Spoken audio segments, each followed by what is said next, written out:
cam's a wee bit bent. I didn't get that. What, but mate, in the middle for these guys, well, it's not the best, but it's the best I can do. I can't really be fucked tonight, and I need to pour another drink once I finish this one. Okay, so tonight, what is the Gospel of Philip? Now, this is something that's only 3 weeks old, I think. Month. It's a month old. Right. This guy is, let's talk religion. Definitely sounds like uh, Western European. He lives in a country that doesn't speak English, but he speaks English really well, so it's an available language that he probably. I think maybe he moved, as a young child to a country that speaks English. By young, I mean maybe older than 7, younger than 12, and I think he grew up the rest of his life, and he's probably in his 23, 24. Well, you'll see him.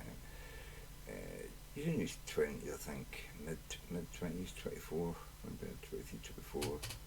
Could be a wee bit older. I'm not really good at judging men's age for their face and complexion or anywhere. It's the sort of thing that you do all the time when you're young. You're always like, assessing people.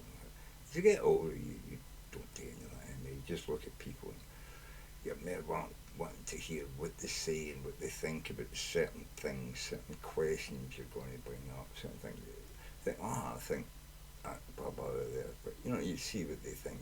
You're testing people, trying to find out.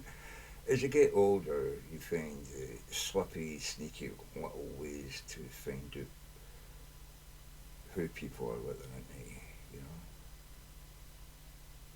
if they're like you.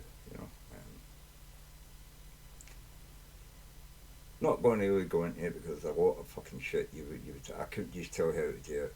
The stuff you'd have to know. You'd have to get as old as me and lived through a lot of it to feel it and sense it. It's like being young and being frisky. As you get older, you get slovenly and wise. Well, you should do if you've got any fucking brains, but some people just get old, slow, fat and dumb. But, Anyway, so this is about religion.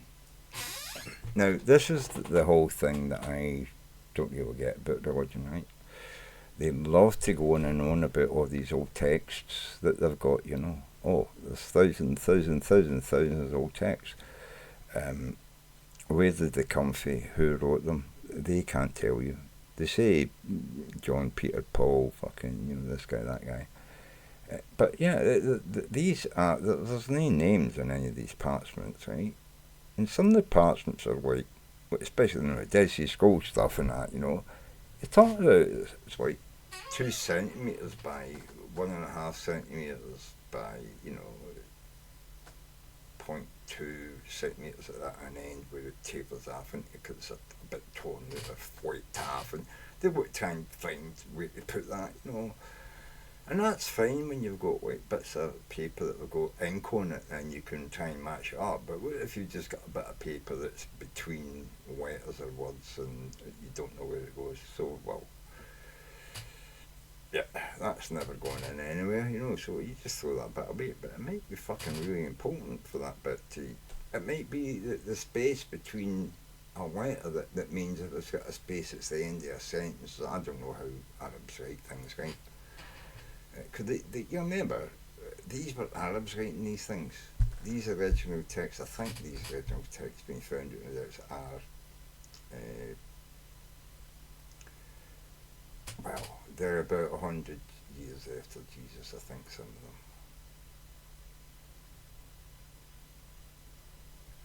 But I think they have found parchments that are before, supposedly before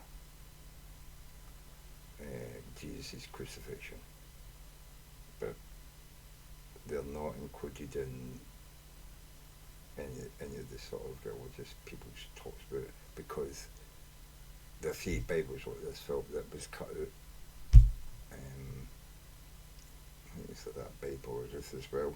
Maybe not be not a Bible or Ruth, but a Testament. I think there's a Testament of Ruth, Testament of Philip, Gospel or Ruth, Gospel of whatever. But I think they used to call them Testaments when I was a kid. They used to call them Testaments. Gospels were a different thing. Gospels were for the people that Jesus knew and talked to, and these were Gospels because these people had, provenance, But now it's like they're just finding any old fucking person back in the day and saying, oh, yeah, he says he knew Jesus, he says he talked to, one of his followers, and it's like, right away, it's given prominence because they mentioned they talked to somebody in the Bible, or they don't even say the Bible, they say he talked to one of Jesus' disciples. I mean, and they can fucking say that. And they could have been going around, professing they're a disciple of Jesus if they know they're going to get a meal in the village, and they probably memorised a few quotes and things from what people have told them to say, And there's only be some of the villages where probably the headman would know he's lying, or the religious head of the village would know he's lying, but he would say, well, the people need their shit balls, we're going through a famine or whatever, I'll let him in, but he's not staying the next day, I'm kicking him out, he's just taking away the people, he would get rid of him, all far, he's got to go, he's got a long journey, he's got to meet people, and get the fuck out before I fucking tell people you're a con man, you know what I'm saying? I think there was people in the village, there's always everybody's got a smart man who watches out for that shit, probably sits in the corner acting like, eating straw and that, and watching cunts, sussing the fuckers out, asking people to walk and asking about this, and tell them about this, all that, and sussing them fucking all out, you know what I mean? You don't know what's going on, but villages, yeah, they're a fucking community, man. I bet you this shit went on, so Jesus, in order to con these people, must have been a good con, but then, if you think it couldn't be done, just look at how many people are wasting all their life savings on fucking Bitcoin, BitCollect, and fucking Moonflower, and Stooge, and Dodge, and Doge, and, what, fucking Liberty Freedom Coin, are you fucking crazy? They couldn't have conned people back then? Even the smart fucking village elder, maybe they went in and they said to him, well, we're not going to be here long, we're just passing through, but we'll make sure we'll pay you off. You know what I mean? You get something for your villages you're not going to get unless we pass through, This is how churches and all that fucking form, Oh, come through every fucking month. We'll build a building where everybody comes in and we can pass a plate there and get, all the pennies off them. Make them feel like they've got together, their souls are in fucking danger, This is, you know what I mean? This is basic shit, man. This is basic ripping off your mates in school playground for fucking shite or whatever it is you're selling or passing around, Who hasn't been at school and had one of their mates come in with this great deal they've got with these cars that, everybody's going to be back, It's fucking Bitcoin and but I seen all that in the school. People, I'll swap you 3 of these, and you can swap them with 2 other guys to get that back, and then you just give me your best card for these 3 shitty cards. No, you know what I'm saying? Somebody's always fucking pulling a deal on you, man. And religion is one of the biggest, because every country's got its religion. Every single little bit of culture in tiny wee places in the middle of nowhere, in the middle of gigantic countries that have all got their own bits of religion here, there, and everywhere. Here's this tiny wee unique fucking thing that gets murdered because religious people hate anybody who might have a better idea than them, and they've not got an answer to it. So yeah, they'll fucking murder you. Well, you're gone now, so I'm right. Might makes right is what religion is. And if you don't believe me, what is the aim of all religions in the world? It's to make everybody in the world believe in their God. Their unique God. problem with that is the longer it takes for them to convert the world, the more they think that the way we're doing it's no right. So a fraction breaks off and says, we're going to do it this way because you're not doing it right. You're going to do it right. And then and then a fraction comes off saying, you're not doing it right. And they're doing it. And where are they? What are they thinking isn't being done right? What law are people not obeying more than with them not obeying now that they could obey more if they changed whatever it is they're going to say in the prayers and thoughts and whatever? You know what I mean? What is it they're going to do to make their fractured or off part of another small part of billions of different ideas, you know? Every religion's, you've got a million people in a religion, you've got a million different ideas. Okay, a lot of them aren't going to try and pursue their ideas. They'll think they're men to go on, just listen to this guy, his idea's good. But they had the idea, you know? Everybody has ideas. A lot of people don't act on it. The people that run your religions are the people who act on it, the best actors who can pretend that they're being struck by the love of God, they faint and shake and come up and go, oh, God just spoke to me. They were having a fit. You know what I mean? They were having an epileptic fit, and now they've woke up and they come around and suddenly they've got a brand new idea about how to run the church. Yeah, or the woman I've got to come to my house once a week. You know what I mean? Wash my feet, bathe me, pray to me, suck me off. What's that? You know, suck me off. Suck you off? Oh yeah, it's part, God told me. God told me, yeah, it's part of the ritual. They've got to bathe me first, and they've got to be bathed. But then, yeah, he definitely said something about, I'm not sure now, what is it? A wheeze.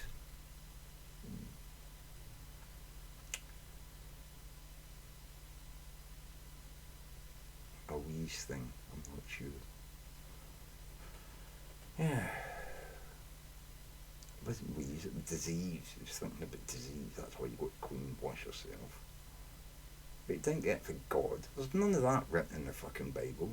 Nobody's told them that you wash before they'd sex. Like, no, that's why fucking sexual transmitted diseases were so virulent in these places, because they also had no fucking right to treat them. So they went on their whole life after they got infected. 30, 40 years of syphilis spreading it, and every young maiden they paid for in a pub or captured as a pirate on, you know, the open sea or bought in a slave market. Just, yeah, these people didn't know shit. But apparently the Bible is full of wisdom. Anyway, let's find out what the Gospel of Philip is what to say about all this wonderful, wonderful fucking, you know, modern civilization that Jesus brought us, you know. Thomas, Judas, and Mary, and since Christmas season is approaching again, I thought it would be fun to dive into another one of the lost, often termed quote-unquote Gnostic Gospels. And this time we're going to look into the one that has by far the greatest name of them all, the Gospel of Philip. A very strange and complex text that often defy any clear categorization into. So as I say again, this is, let's talk religion. He seems knowledgeable. I mean, he actually does, I think, understand the formation of religion and the Gnostics and stuff like that. You know, I'm hoping he's going to go into it deeper, and I'm hoping he's going to think similar to me that it basically was all just nonsense, made up stuff. But you know, I don't know if he's going to talk. But anyway, I don't believe that. I don't believe there's any parchment found in Egypt that can be proven to have been written by any single person, or that what they were writing was, you know, something unique to them that they believed, or something that they had collected, or something that had been passed to them by someone else from another country, and they were just recording these things like a library of thoughts and ideas. I mean, Alexander got burnt down. Do you think it was the only place it wanted to collect writings. I mean, there must have been lots of places like that. This is why we find these caches of papyrus and stuff and vellum, because I mean, it's like there's in every generation there's going to be people who want to record things and save it for posterity. You know what I mean? And why do we not have their names? Because that would be one of the things that people would do, is put their names on it. So why do we not know who the...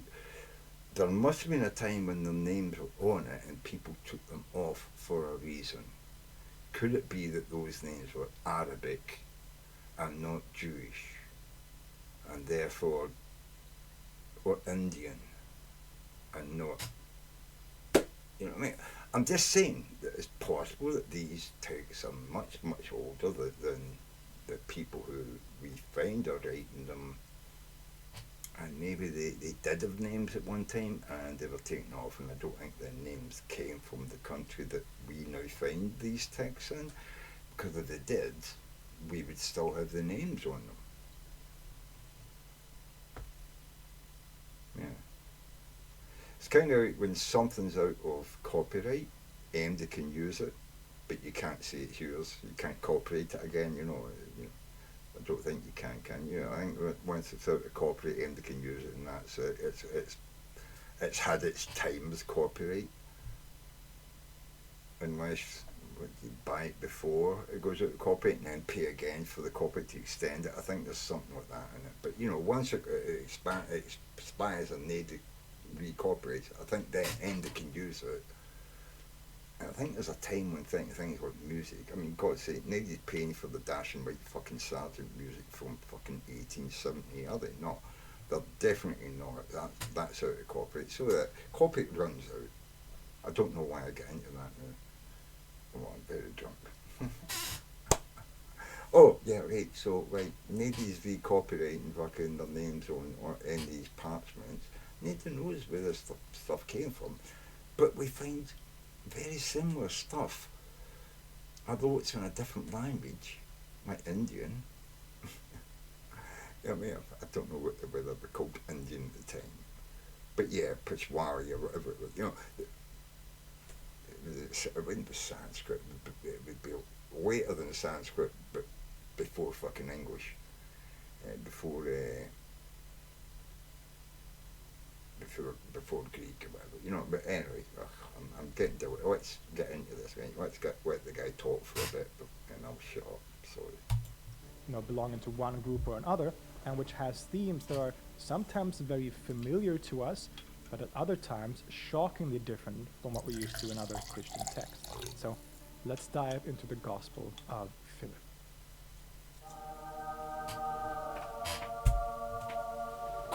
A bit of self-promotion before we start. Have you ever wondered what all the music on this channel comes from? Well, actually, the majority of the music is actually made by me, and a lot of that music is available on Spotify. It's a very important. Let's talk religion, but I think Spotify is Philip. And all these different platforms and stores. And today, I'm actually releasing a new single called Isthmus with my project Zini. So if you're interested in my music and the kind of music that I make, then definitely go check out that song. It's on Spotify, it's on my other YouTube channel, Philip Holm. It's in most of those places where you'll find, you know, music and the streaming. So yeah, so you can go and look up Philip Holm, PHILIP HOME. Go and look him up, Spotify, all other places where you get your music. Check it out, right? This is the guy. He does all his own music, but he's obviously a talented person, and he obviously studies, and he obviously has spent a lot of time looking into this. I hope he's not a religious student, and I'm hoping he's actually a philosophy student, and he's going to actually look at this from the point of view of something like that, or even someone who studies historical documents. But if he's like a Bible student, they're not all bad. But God, yeah, let's find it. Where you can stream music. So please, if you feel so inclined, go check out the song. If you like it, then spread the word, share it. Let me know what you think of the song. And yeah, back to the video. The Gospel of Philip is a so-called non-canonical gospel, which means it is a text that was copied, spread, and read by certain groups of early Christianity, which did not make it into the canonical scriptures of the. What they're saying is that what they've found is there's lots of these parchments that are around the same age, within a couple of hundred years. As I say, a couple of hundred years. Some of them are older than Jesus, and they talk about very, very similar stories to what is now in the Bible, but some of them are non-canonical, which means that although that they might mention people who are mentioned in other Gospels, they also say things in their Gospel which people of the church decided we don't want the people thinking that about our religious people who formed our religion. So they don't like that. So they cut it out. And there's a few of them. God, was it? Was there 13 Gospels in the Bible? No, it wouldn't be 13, would it? Am I stupid? I don't. Oh my God! I know this. I've read the Bible a dozen times in my life, and right now I can't fucking remember how many Gospels there's. 7, 9. I'm just picking all the odd numbers at the moment. Oh God, fuck it. Anyway, right. So there's a few Gospels, but there used to be a lot more. The Bible, or the New Testament. As a result, many of these texts eventually lost popularity and were lost to history for millennia, existing only as myths and mentions. The way I can kind of describe this is, can you imagine when you were like 5, 6, 7-year-old, and you could hear your if you're a guy, you're sitting in the stoop with your mates and the girls are playing ball, bouncing balls off the wall, or they're using those elastic band things to make things that they jump with their legs and all that, right? So they're doing all that energetic stuff and you're sitting on the stoop swapping baseball cards or football cards or whatever, right? And sort of like the songs that the girls are singing, you remember those songs, they're old songs. Nobody sings them now. They're gone. You know what I mean? They're gone. But there's some songs that everybody remembers. Jingle fucking bells, right? You heard that a way back in the 70s, the 60s, the 50s, right? But it's still sung today, Jingle Bells, right? But all that other stuff that you heard, the wee girls, next door when you were a wee boy, singing when they were bouncing the ball off the wall, under the leg, over the leg, out round their back and all that. They were doing all that shit, and all you ever did was run about playing tag and climbing trees and trying to get yourself killed half the time, because that's what boys do, we're adventurous, yeah. So, but those songs, I remember some of the songs they used to sing, you know what I mean? But I mean, it's sort of like you don't hear any kids playing at the wall on their phones, and they're not exercising, jumping about, playing, singing songs together in unison. 4 or 5 wee girls all singing the same song together in unison to the beat, and it's like this was the thing that people grew up with, and it was like a bonding. It was a civics course in bonding your society together. These fun games that kids were allowed to play anywhere, in the street, in the playground, didn't matter, in the field. And then along came fucking government with their money and you can't, it costs us money to fucking cut the grass. You can't go over there with your bike. You can't go running up here. You can't play football on the street because now we've got hundreds of cars.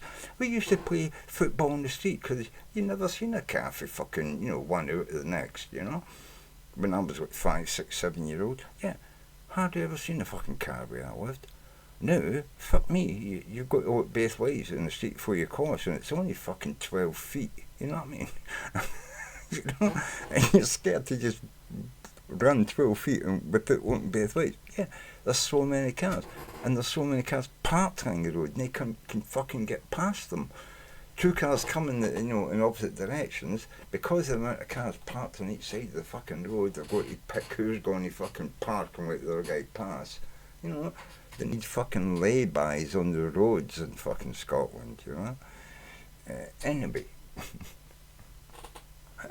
I wandered right off the fucking path there, right? So, religion, scraps of paper. And, yeah, these are the same old bits of paper with the same old ink on them as the ones that they say are the Bible. These were written by the same people around about the same time and a little bit older, making them even more real than the shit you get from Rome, you know, about not eating fucking fish, not eating meat and fried and shit because, there was a shortage of meat, so they tried to get people to eat fish, typical fucking Mediterranean countries, lots of fish in the sea, but people want to eat fucking beef, I'm not talking about sucking it, I'm talking about eating it, roast beef. Yeah, fish is great, everybody likes a bit of fish, we all know that, but to actually make it canon, to make it part of your religious devotion that you don't eat meat on a Friday.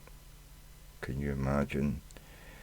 And people talk about big government getting in your life and telling you what to do.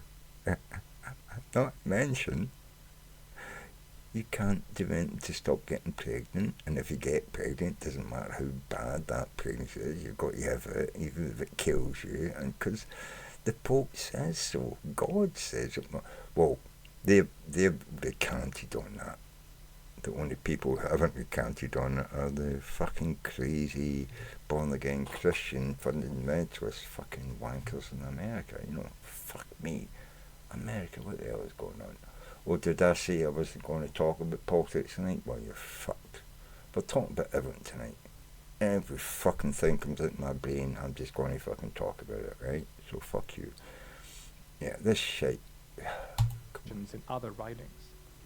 That is, until the 1940s, when the so-called Nag Hammadi library was found in Egypt.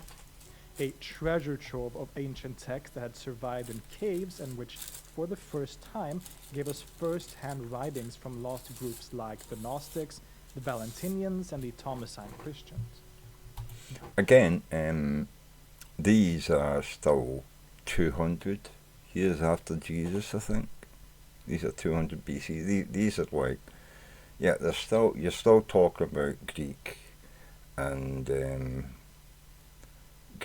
Roman, so what do you call it? Translation. No, it's written out. You're translating it out of that, so we don't know what they translated it from. It's possible that Greek people. That's what I'm saying. This is bound stuff, right?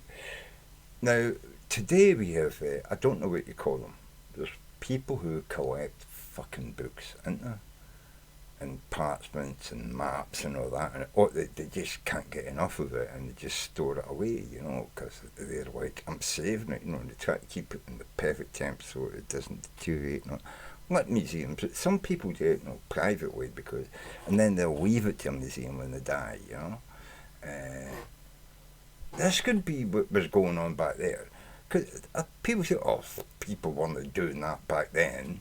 How the fuck do you know? How the fuck do you know what these people were living like? They're the fucking same people as we are today. Exactly.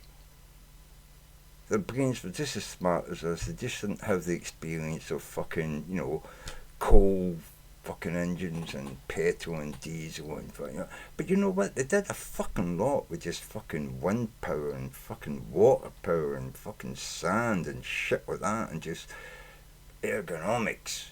Just moving objects with the most ergonomic way possible, man. These people knew it and was shit, and we have got no idea how they did it. Do you know how they were able to do that? Because they were doing it for thousands of years, you know? How long would it take you to learn how to fucking make a computer? No, take the parts of a computer and put it together. People can do it, so you know it can be learned. How long do you think it would take you to learn how to build a PC, check it, and make it work, you know? I would probably think 9 to fucking 13 months, depending on how stupid you are. But I guarantee you, if you were really, really stupid, I could help you to build a computer in 13 months. And then just give you the bits and you would be able to do it. Or there'd be lots of bits of paper and stickers every fucking where, you know what I mean? But I would have taught you, I'd have taught you like a fucking rat to climb and spin on a fucking top. I would have taught you a tiny wee bit at a time. Pizza, do this, pizza, do that. Yeah, I'd have taught you, right? I could make the stupidest person in the world able to build a PC. I'm not saying it's going to be quick. Could take a week. But they would get it right, you know. It would work. And, you know, you got to remember as well, even back then, there must have been hundreds of people that could write, you know. I'm not saying like every village had somebody to write. You might have to travel from a village to a bigger village, you know what I mean, or a town, you know, to find somebody who would write a letter to somebody for you for money. You know, you dictate it, they write it, you know, and you have to trust that it's going to be. But then you get a letter back and you pay him to read it to you. You know what I mean? He gets a letter, it's going to be paid for the effort to go away, but you get the letter and then you go, oh, I can't read it. Oh, for 30 cents, I'll fucking read the letter to you. And then he puts on his best story voice and reads the letter to you. People made a living out of this back then, so there's bound to have been a lot of shit about. And even back in the days when it was just coin and all that, these people must have went home and taught their sons in order to try and make sure that when they grow up, and they're out of muck in the shed and looking after the donkey, they can actually get a job and have a wife and have a child as well, because that's what you want for your kids, isn't it? So they're going to be teaching their kids at home, and some of these smart kids are going to maybe be talking to each other in the backyard and come up with fucking new symbols and shit and start a new fucking school, like human beings do, and suddenly, all the people want you because you can do all your shit quicker, you know, and who knows, there might have been some people did stuff with that and they were just faking it, you know what I mean? There could have been fake schools made up. Wait, I don't know, we don't hear anything in this, but who knows? Or maybe these people back then were just more truthful, you know. It's like that movie, The Invention of Lying, you know. Imagine back then when nobody lied. Just imagine back then if nobody ever lied. Or maybe 99% of people didn't lie, and there was a few robbers and you know, liars about. That'd be a mental way to look at life, and they just did everything and trusted every, you know. Because when you think about it, a lot of trade and all that back in the day as well was done with a handshake and an agreement. The Romans did bring a lot of stamping in, but even after the Romans, when the Romans collapsed, we went back to, you know, even in the fucking 1800s, 1800s, people were dealing with hundreds of thousands of guilder and you know, and pounds and all that back then, with a handshake agreement of delivery of sugar or coffee from halfway, you know, across the Atlantic Ocean, you know.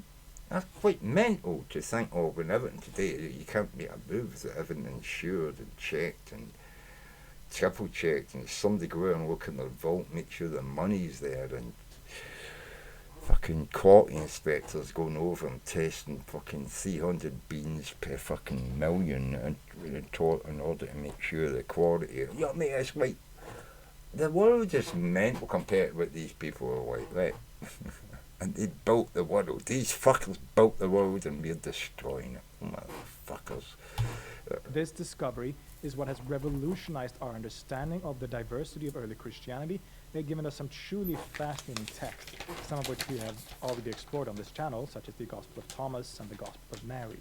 And among this fascinating group of texts, there is also the mysterious Gospel of Philip, a text.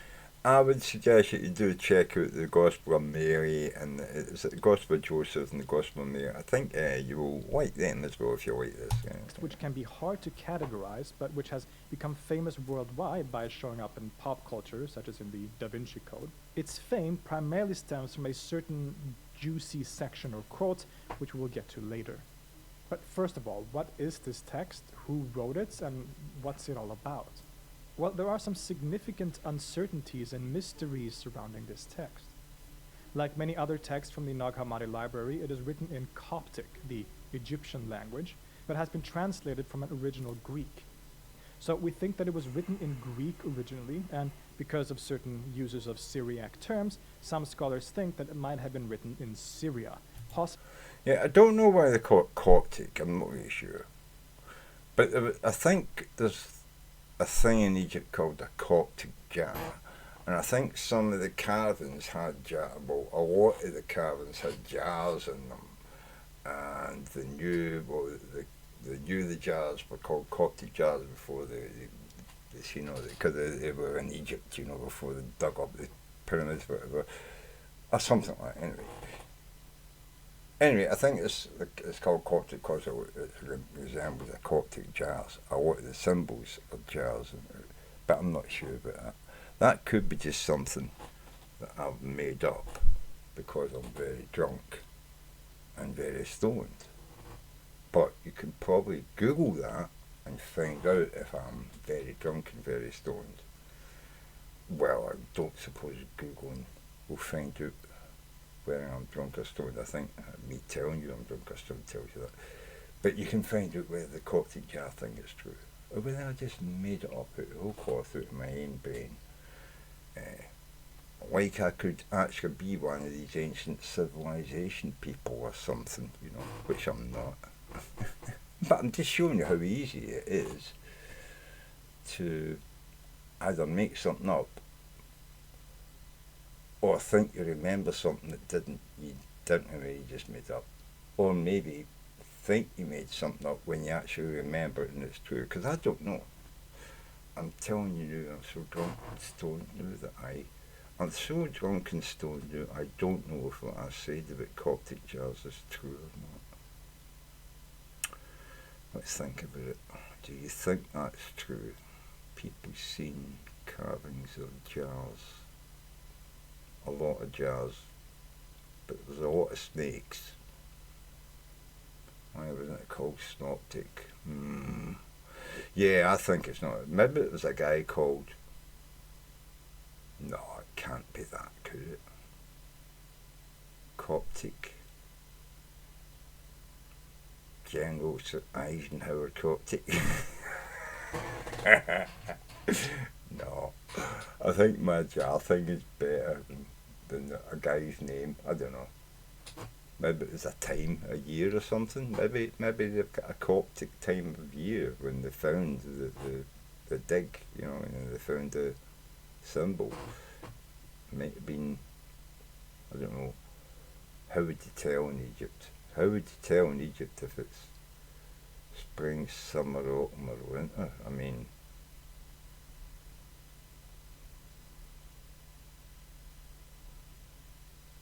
I don't know. I look at a desert, I think, it probably looks like that all year round, doesn't it? There is some deserts that change, isn't there? The deserts in that.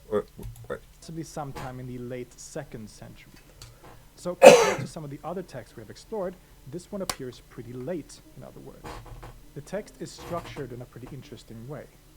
It's called a gospel, but it's not a gospel. So he's saying this is late. So that I think this turns out to be 200 years after Jesus. So it is late when they talk about Coptic and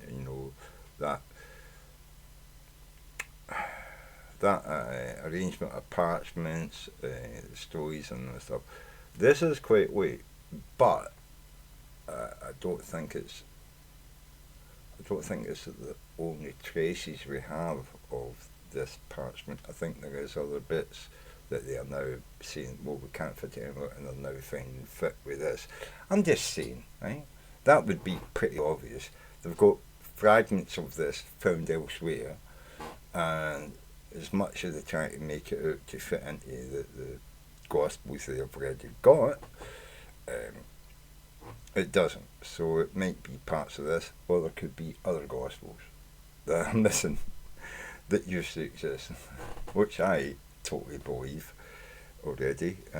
Mankind is not the kind of animal that makes up a story and then doesn't add to it, doesn't change it. Sometimes they change it into a place where people don't like it anymore and it goes out of fashion.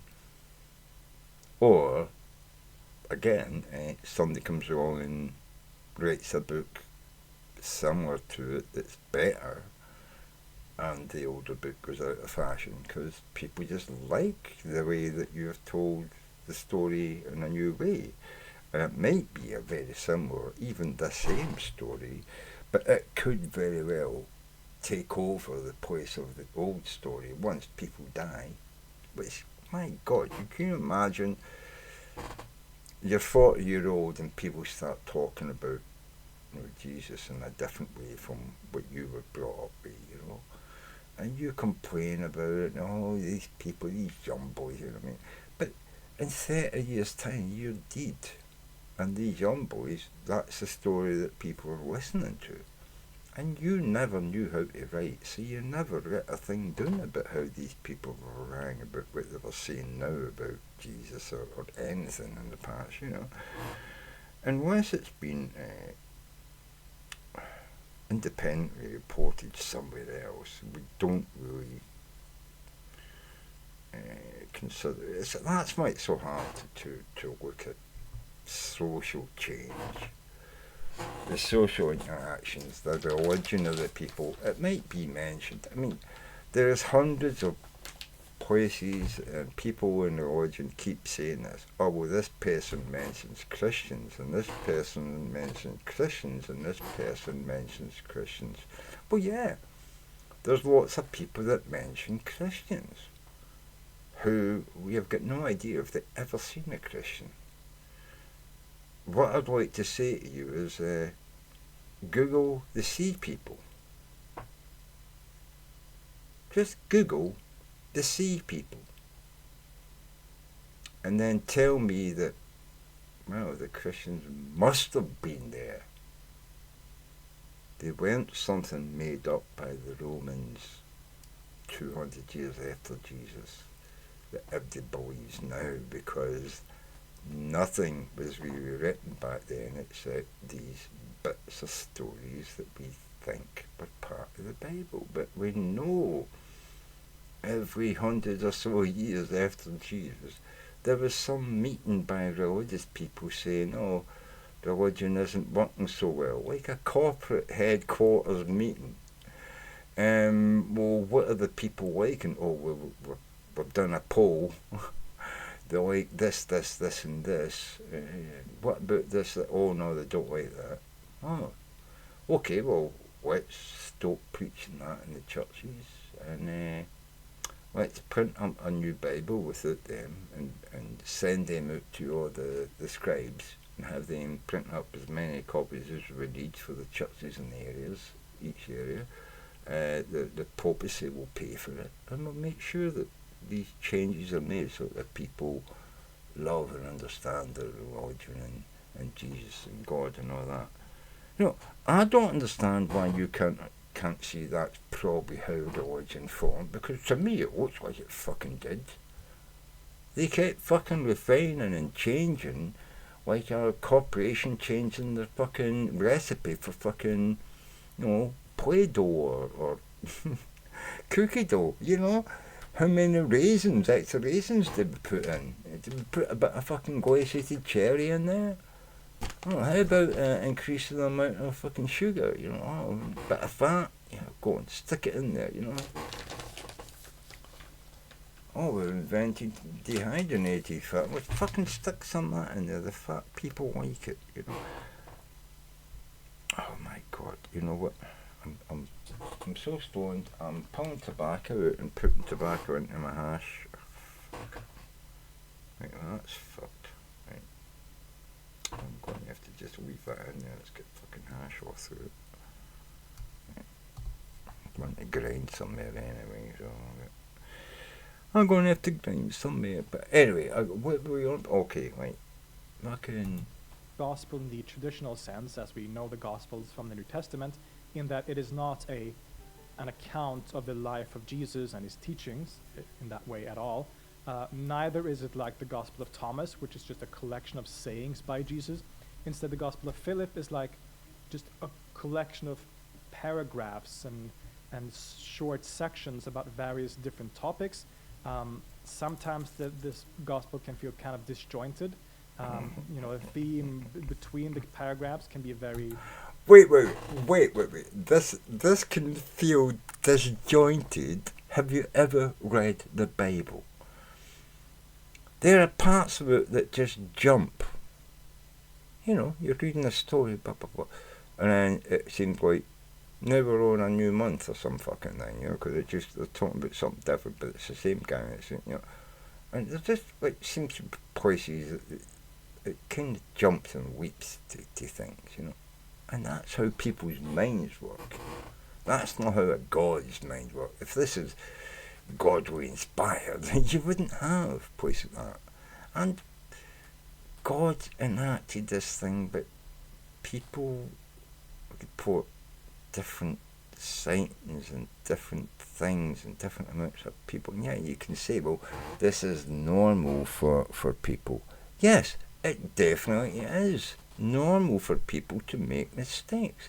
And yet you say we should ignore those mistakes and just say that their vision, what they saw, is true. But no, you just made the case for it. Sometimes people don't all see what's actually real. So how can you tell who the hell is seeing what's real? You're saying the people that see things that disagree with your view of things, they're the ones that aren't seeing reality.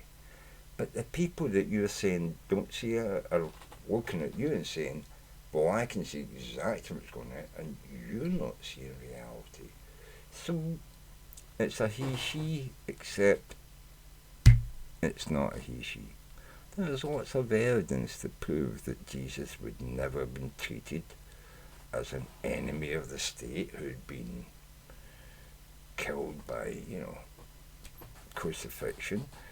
He would never have been allowed to be taken down without an order by the Roman or the person in charge of the city taking care of executing people. He would need a writ for the people. The family would have to put out a writ in to ask for the dispensation for them to take the body out, because none of these bodies would be left up for a long time and then thrown willy-nilly in a mass grave.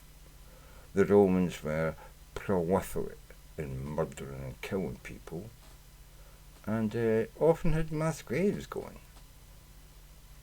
There was a lot of hardship back then, and people did things that they didn't want to do. Every day people would be having to make that decision. Do I lift this? Do I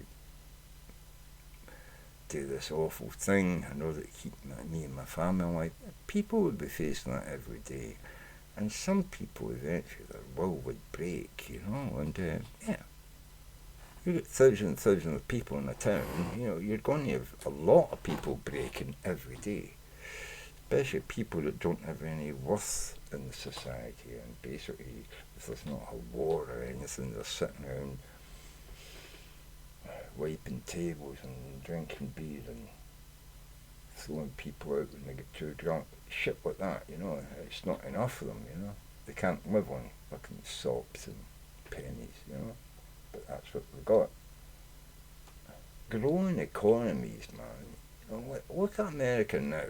Growing fucking economy. These places were booming when the Romans were there. A lot of people didn't want the fucking Romans to go.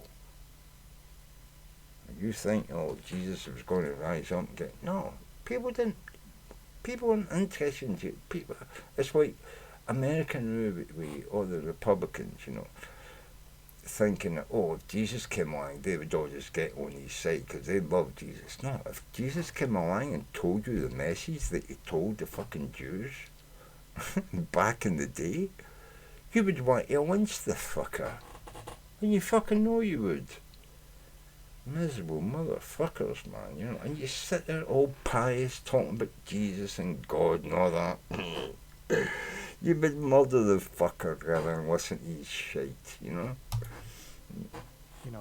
It can be hard to see any kind of clear thread between them, but there are certain themes that recur, and when you sort of dive deeper into it, you can see some of these themes recurring, and that there is a kind of internal there's an internal logic to the text, but it's very much a kind of collection of different paragraphs and short sayings and teachings, sometimes very esoteric teachings, and so on. Jesus shows up in the text, but there are only about 15 sayings of Jesus in the entire thing. Like I said, the individual sections seem pretty disconnected sometimes, albeit perhaps unified by certain themes, which has led many scholars to consider that it might not be originally a unified work, but rather precisely that, a collection of quotes that have been taken from other sources. As for who wrote it, that is also a point of contention, and quite a mystery. It wasn't written by the disciple Philip, of course, and Philip is only mentioned once in the text. See, but this is what I was saying. Say, for instance, you're living in a village at a time when, people who were educated and could write with this on and could afford parchment, ink, quilting. You were not going to be a farmer who gets up in the morning, goes out in the field, plants your fucking corn, hoes a bit, goes down the road, fixes your fucking irrigation fucking slots and all that, checks out that, does a bit of weeding, do a bit of rodent killing, in the afternoon, and then go home. We're talking about, you're not the cunt who's writing this shit, right? They often talk about, these religious people, it's like, or they were simple fucking fishermen and shit like that. No, they weren't. None of the people who Jesus supposedly took on as disciples could possibly have been poor fishermen, right? It's impossible. He just walked into a village, walked out on the water, and just says to these fishermen, all young men who probably had families and, they're probably wives and kids, and he's just going to go out there and say, come on to me and follow me, and they're just going to walk off and follow him? What, just all these men on the boat? No. Have you ever went to a fucking town where all the people on the fishing boats are all 18-year-old men, single, haven't got a girlfriend, unhappy with their circumstances, and willing to follow some guy off into the fucking wilderness? Are you fucking mental?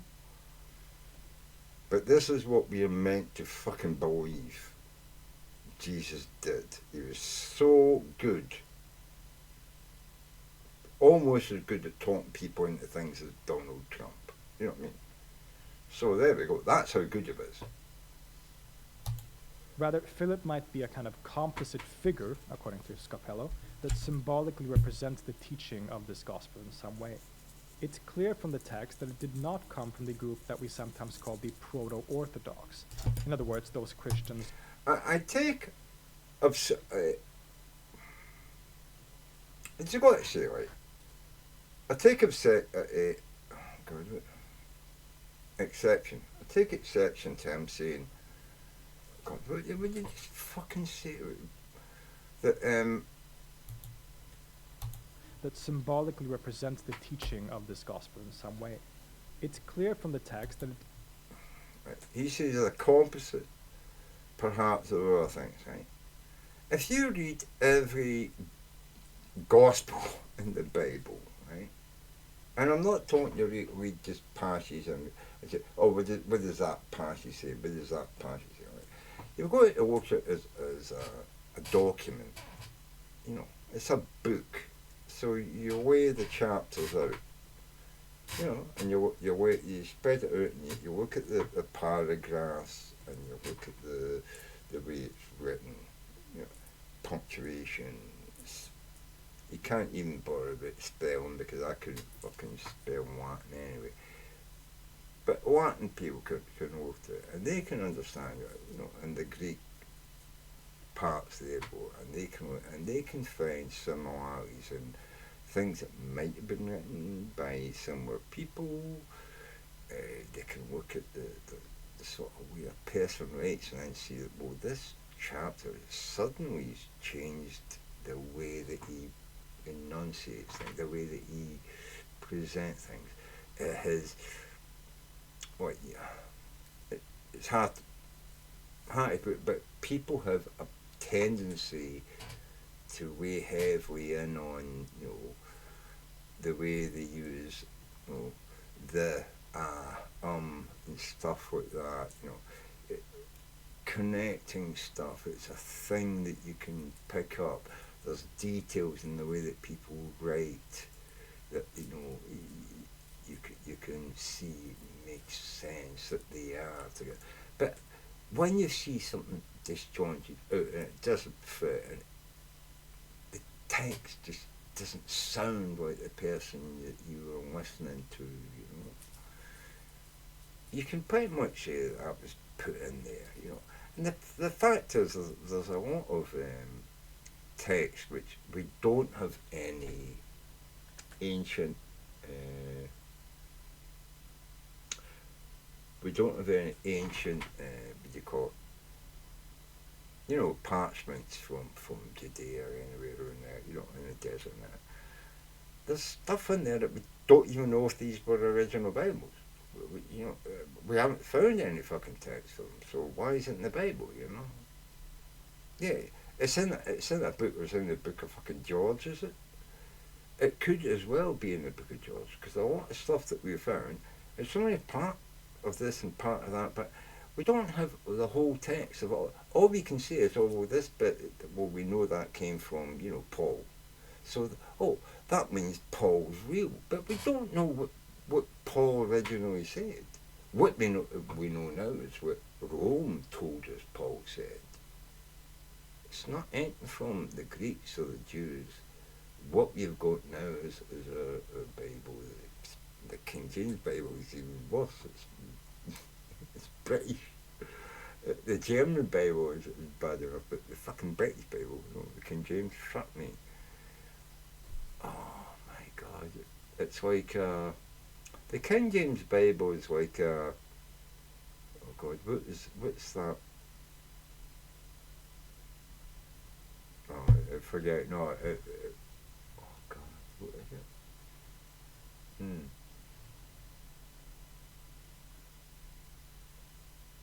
No, I'm not going to look that way. Okay. did not come from the group that we sometimes call the proto-Orthodox.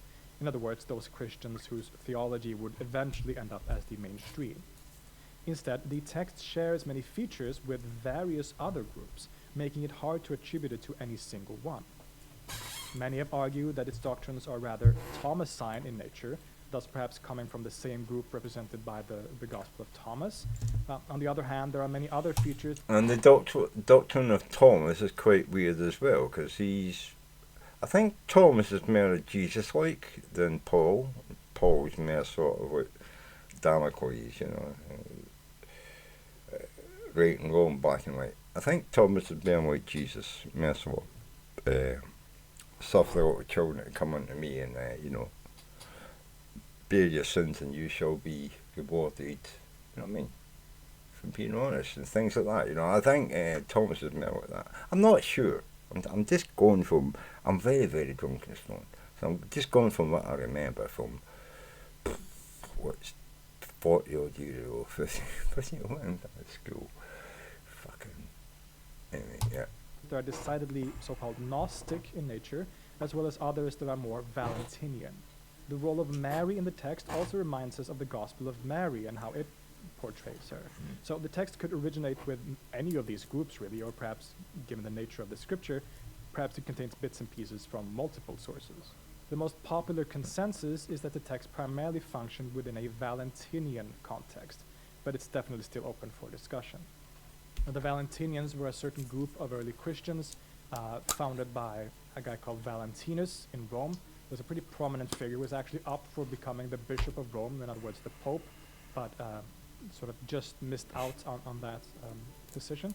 And they became known for their very unique doctrines. They are closely connected to the so-called Gnostics, or the Sethian Gnostics, which is what I refer to as Gnostics usually. There are similarity in teachings with the Gnostic, but they're also quite different in other ways, so it's hard to sort of just equate the two. But so yeah, that's the Valentinians. It's an important early group of Christians that had significant differences in their sort of doctrines and ideas compared to the so-called proto-Orthodox, which would become the mainstream or Orthodox later on. So what does this gospel say? Well, in a general sense, we could categorize it as a kind of esoteric text, or at least a text concerned with esotericism and esoteric doctrines. There's a kind of dichotomy presented between those who are in the know, so to say, the ones that have access to the true doctrines and interpretations of the Bible, the in-group. And what group doesn't have that? The ins and the outs. What religion doesn't say, if you believe in what we have as doctrine, you believe in the real God, and everyone else goes to hell? What religion is not saying that? That's, well, to be honest with you, it seems to be just the Abrahamic religions at the moment. I mean, we kind of infected the Sikhs and the Hindus, right? Well, yeah, they fought, but they had kind of found a happiness until Christian and Muslims came in and started fighting for their territory, try to steal a wee bit of their, if I'm going to use a business idea here, try to steal some of their market share, So the Christians and the Muslim, the Christians came in first, right? They were there like 1,500 years before the 500 years before the Muslims, right? Trying to influence the Hindus and the Sikhs. But they weren't really trying that hard. They were basically just saying to people, believe in Jesus, believe in God, or we're going to kill you. So, yeah, they did it in quite a lot of places. It wasn't forcing people, right? Just if you didn't believe in it, you got killed, And then the Muslim came along and they thought, you know what, let's see what the Christians are doing here, and that's a good idea.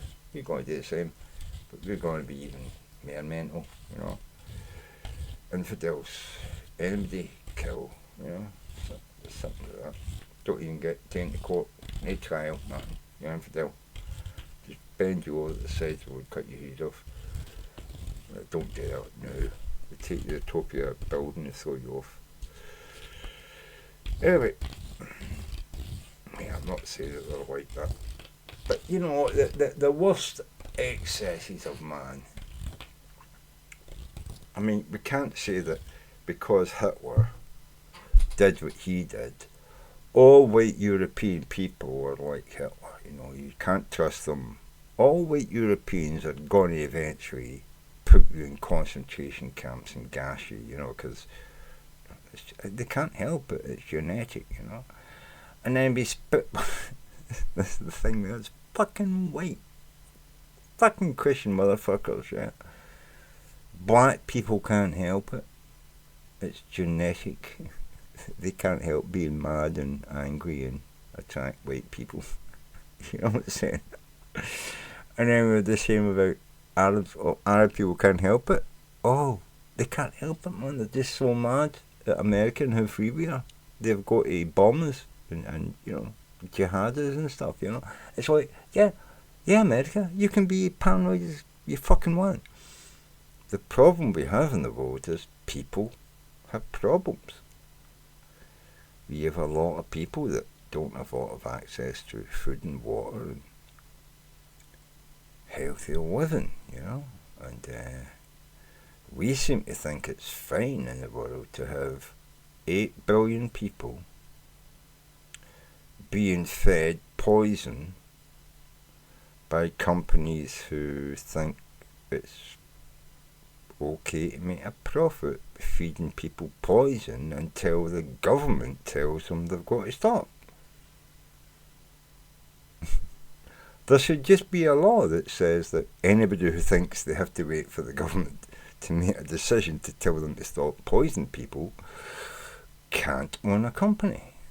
You just make a law that blankets every fucking thing out that kills people. Simple as that. There are some things a government can do that are so fucking simple. And then it's not your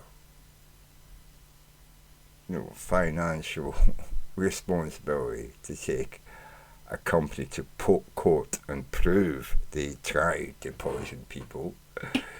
You already told them there's a law that you can't make and sell things to people that poison them. You put the onus on them. They've got to pay to check that any new substance they come up with to put in their food, no matter how much it makes people want to eat their food, it's got to not do anything damaging. Like brain damage, cancers, liver damage, kidney damage, blood damage, just, the inability for your red blood cells to uptake oxygen. There's 100 million billion different things that can go wrong in your body because you took a chemical. And if these chemicals are something some corporation invented because it's good for their product, it makes their product cheaper. Did they even think about whether it was edible? If it's a food they're making? I mean, surely this has got to be a consideration. That's all I'm saying. Regulation is not to stop you making new shit. It's just to make sure that when you make something new and you're selling it as a food, it's edible. It doesn't poison people. And I don't mean it doesn't poison them for 4 hours after they eat it. I mean, it doesn't poison them ever. You can eat as much of it as possible. Or, you can drink as much of it. I should be able to drink as much of your shit as I can water. And if it's not an intoxicant, I should be fucking fine. If not, there should be a warning on the bottle about how much I should be able to fucking drink per day. Simple as fucking that. You want to drink big caffeine drinks, 300 milligrams of caffeine per chug, it should have a fucking warning on it. This can kill you. You know what I mean? Because doing shit like that with caffeine can fucking kill you. Might not kill you when you're 18 and a half, and you're doing workouts and that sort of you. But when you're 65, when you're 7, what happens if your 7-year-old fucking grandson or whatever gets a hold of one of your chug 300 milligrams of fucking, caffeine and goes mental and jumps through a window or, you know what I mean? A glass door kills me. What the fuck? You know what I mean? I know you say, oh, they think hardly ever happened. But you know what? It shouldn't happen to you, your family, it's your grandson. Yeah, you think of it then. Well, what I'd like to say to Republicans, how about you fucking think about it now before it happens to your grandson? And save your grandson. You know what I mean? Yeah, you're going to be saving other people, brown people's grandsons. Yeah, don't feel bad about that because, yeah, you're probably saving your grandson's fucking life as well. Racism doesn't just hurt the people you hate. In this case, and the other, the apostolic Christians, who are misled and misinterpret Scripture and Jesus by reading things too literally. This other, quote unquote, misled group clearly represents the so called proto Orthodox, who are misappropriating the message of Jesus. They are even referred to in a derogatory way as Hebrews in the text. Quote, some say Mary conceived by the Holy Spirit. They are wrong. They do not know what they're saying. When did a woman ever conceive by a woman? Mary is the virgin whom no power defiled. It is a great anathema to the Hebrews, who are the apostles and apostolic people. So by saying that, when did a woman ever conceive by a woman, they're... But this is true though. The Christian religion grew out of Jesus being born from a virgin, and the Jewish Hebrew church refusing to believe it. So this is what the Christian religion started out of.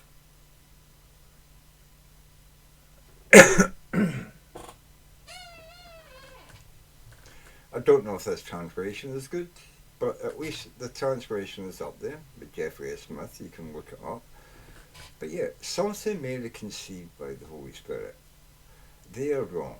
They do not know what they are saying. When did a woman ever conceive by a woman? Okay, so these people are a sect who believe that God is female. This is what I take from this. And the Holy Spirit they're looking at as God, and their God is a woman. So how can Mary conceive by a woman? And this is what I'm saying. There was a lot of religious sects back there making up a lot of stories and stuff, and eventually the people that came out at the end of a couple hundred years of this stuff going on, well, yeah, you can see that they're saying that Mary was conceived by the Holy Spirit. But there's another cult that says that the Holy Spirit was female, but you never hear any of that mentioned in the Christian or the Hebrew script, is there? Although there is something about Adam having more than one wife, which is supposed to be, I think it's Hebrew, and we don't mention it in the British Bible anymore. It's like they cut things out because they don't want to confuse you with how crazy religion really is. They want to make this religion just narrow enough so you can understand it and like it. They don't want to get you thinking about the crazy things that gods do, like fucking their sister and having babies through them, or their mother and having babies through them, killing their father, you know what I mean? In order to fuck their mother. I mean, these are things that gods do, right? We as humans are not supposed to think about things like that. Besides, our gods are better now. They just smash children's heads against walls. They don't tell you to murder your dad and shag your mum. So I guess we've got that to look at, yeah, it's got better, is it? I think it got better. Did it get better? I don't know if that's better. Commenting on the fact that the Holy Spirit grammatically is female, right? So that the Spirit would be a female that impregnates a female, and that sort of makes no sense. And that's the point that's being made here. So already this indicates what kind of people the text was aimed at. One of the groups of Christians at the time that were concerned with gnosis, or true knowledge, as the way to salvation. Now, this doesn't mean that it was written by the Gnostics, as in the Sethian Gnostics, but that it shares that common doctrine that we find in many non-canonical Gospels, including those by the Gnostics. In other words, that salvation comes through the true knowledge, or gnosis, that Jesus taught, and not necessarily through his death on the cross and his resurrection. In fact, the text seems, like the Gnostics and Valentinians, to hold to what is known as Docetism in terms of their Christology. This means that they believe that Jesus wasn't actually human at all, but fully divine, and that it only appeared like he had a human body. Quote, Jesus took them all stealthily, for he did not appear as he was, but he appeared as one that could not be seen. But to each of these he appeared. He appeared to the great as great, he appeared to the small as small, he appeared to the angels as an angel, and to humans as a human. So that's it. Right. So these are the people at the time writing these things, right? What does any of this mean? If you were to put this into a King James Bible, what the hell would you translate this into? Jesus took them all stealthily, or Jesus approached them at night? For he did not want to appear as he was. He appeared to them as one who could not be seen. You know what I mean? So we can translate this into like a King James Bible verse, you know? If we just want to use English and you know, change these things, because this has already been changed from probably 2 or 3 different languages, you know? You know, it could have been Arabic, I don't know, the original text, could have been Greek, could have been translated into Roman, and then it could have been translated, well, I don't know if this is Greek, but it's then got to be translated into, well, the Greek, you've got to find what Greek it is, and then translate that into modern Greek, and then translate it into English. I don't think you can translate ancient Greek straight into English. I would doubt that. I would think you would have to go through the different translations and what words have changed and find out what they mean now in order to talk about it. Like the virgin or young girl thing from the Bible.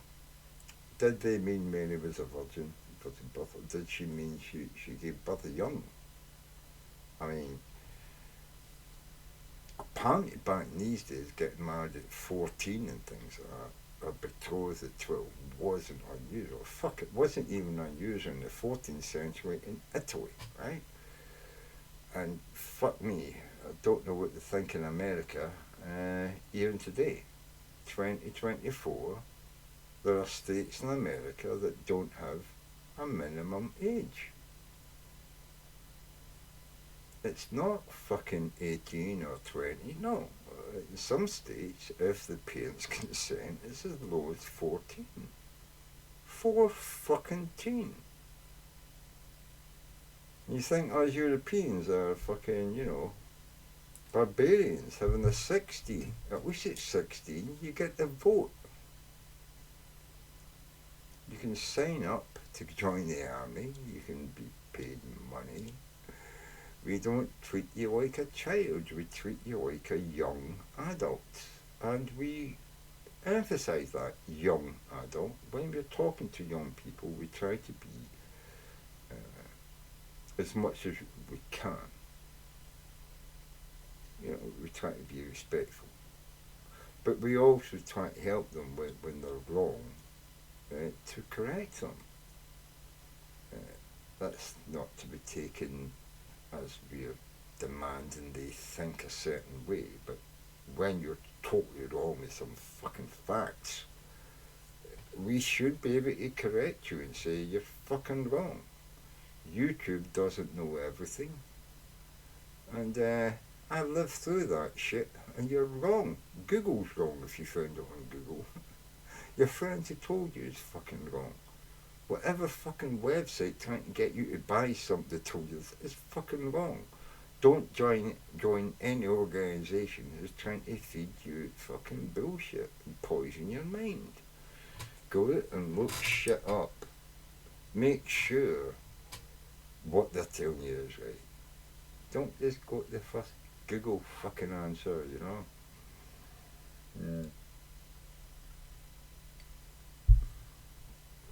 I often, well, I find this as well sometimes when I go to the TV and I'm on Netflix or Prime or something like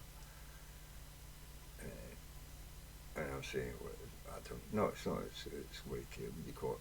It's a stick. It's a Prime stick or something like that. Siri, get me this. You know, finding new music or music. I'm like, no, I'm movie. And I gave it the same day and tell some movie, and it still tries to take me to fucking Amazon fucking music, you know. And I'm like, it's not a fucking song, you know. I get angry, you know. I shout at my TV and shit, and I hold the button so Siri hears me, you know.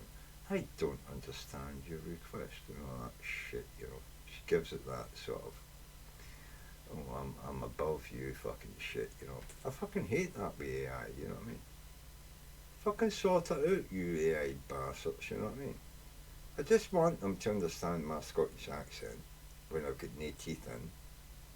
Surely it should be able to learn that fucking shit, you know what I mean? It's artificial intelligence. It can think 1,000 times faster than me. Look, if a guy can work out how to understand somebody with one foot or a club foot who talks like and he knows what he means because he's lived with him all his life since a child and he can understand that. If a human being's brain can do that, fucking AI can sort this shit out. Come on. Fuck me. This also means that the death and suffering on the cross doesn't play a major role in this theology in the way that it would in mainstream Christianity. Yeah, as I said, the original. Well, you haven't heard it yet, right? So I'm going to tell you the original symbol for Christianity was the fish. You see it today now on the back of cars and all that. It's like a flat tail, and it goes up in a loop and back to the flat tail. So you've got a fish shape, you know what I mean? You know what I mean? That was the original. Do you know why we think it was the original symbol and it makes sense? Because these symbols were carved after Jesus' crucifixion.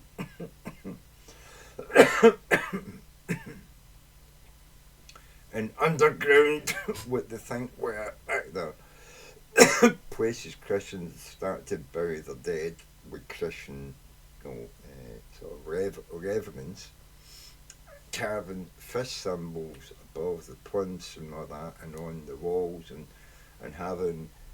They didn't have crosses and stuff like that at first. They had arcs of light and stuff.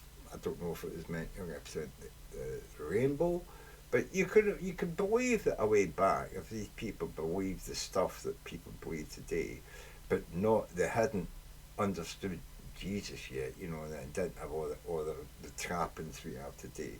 They actually knew Jesus. Somebody who went around and spoke to them and all that. But it was one of maybe 50, you know, at the time, people proclaiming the world's going to change and we can do better to each other, and you know, fuck, you want to go to walk in London or New York, any city, and there's some crazy person telling you about the love of Jesus and how he's going to help. So you can imagine these people existed back there, and now Jesus is one of them, right? And he's walking around doing this stuff, and people started cotton on it. You know what? This guy, people listen to him, you know. So you know, like getting a manager, you know, his first disciples were probably people. He's probably, you know, going town to town, living fucking hand to mouth, with some good ideas, and he's charismatic, right? Comes across a couple of dodgy fuckers, you know what I mean? You're like, oh, we can fucking scam the fuck out of this, you know what I mean? I mean, all they're looking for as well was like, you know, a few quids, you know what I mean? Get a bottle of wine at the end of the day, you know? Maybe get their whole, you know, a few shekels for a hour. And they caught on, Jesus, he's a talker, this guy, you know, let's get into him, you know. He doesn't like the money avenue, he likes to help people. Let's form a group. We're going to spread your message. We're your disciples, you know, so they call them, you know, he thinks they're not following him for his boys, but they're like out the back there, like shagging whores and making money and promising the world to villages that Jesus has got to come and people will flock, and eventually it does. People start flocking. Fuck, Mount on the hill. You've got to feed people with fucking, 6 fishes and 3 loaves or some fucking thing, Anyway, so there's that story, and I bet that makes them, when they go to the next village, say, "Oh, Jesus is coming." You heard about his big talking amount. Fed 5,000 people. It was probably like 100 people first, and it's probably like 3 fishermen brought the whole catch in, and they just all barbecued the fucking fish there on the beach and fed everybody. You know what I mean? It wasn't a basket. Probably fucking 3 boats with a whole fucking net with some fucking thing, Maybe that was when they went into his castle on the other side and they caught the fish and brought them in, fucking, See, all these things might have been all linked and they've just separated them into different fucking stories, How do you feed 5,000 people with a basket of bread and fish? It must have been a fucking big net of fish, Who the fuck knows? Maybe Walmart was throwing their bread out that night, It's about to go out of date, and, his disciples ran up there and nicked all the Walmart bread and brought it down. And the fisherman brought a huge catch of fish and he fed them like that. And, because community, community, people do that when they're having a good day out. Oh, this is great, Of course I'm not going to make any money out of fish. I'm just going to fucking, yeah. And you think you'd let them go? Can you imagine being the head of a village and this guy walks by, and attracts 5,000 people, feeds them all for one basket? First thing I'd want to do is check the basket. Can I just nick the basket and feed people? If not, I'd ask him how he did it. And if he says, "Oh, it's magic from my dad," I'd be like, "Okay, if I kidnap you and fine, let's just do that. Chain up. Tell your dad to give me a pint of gold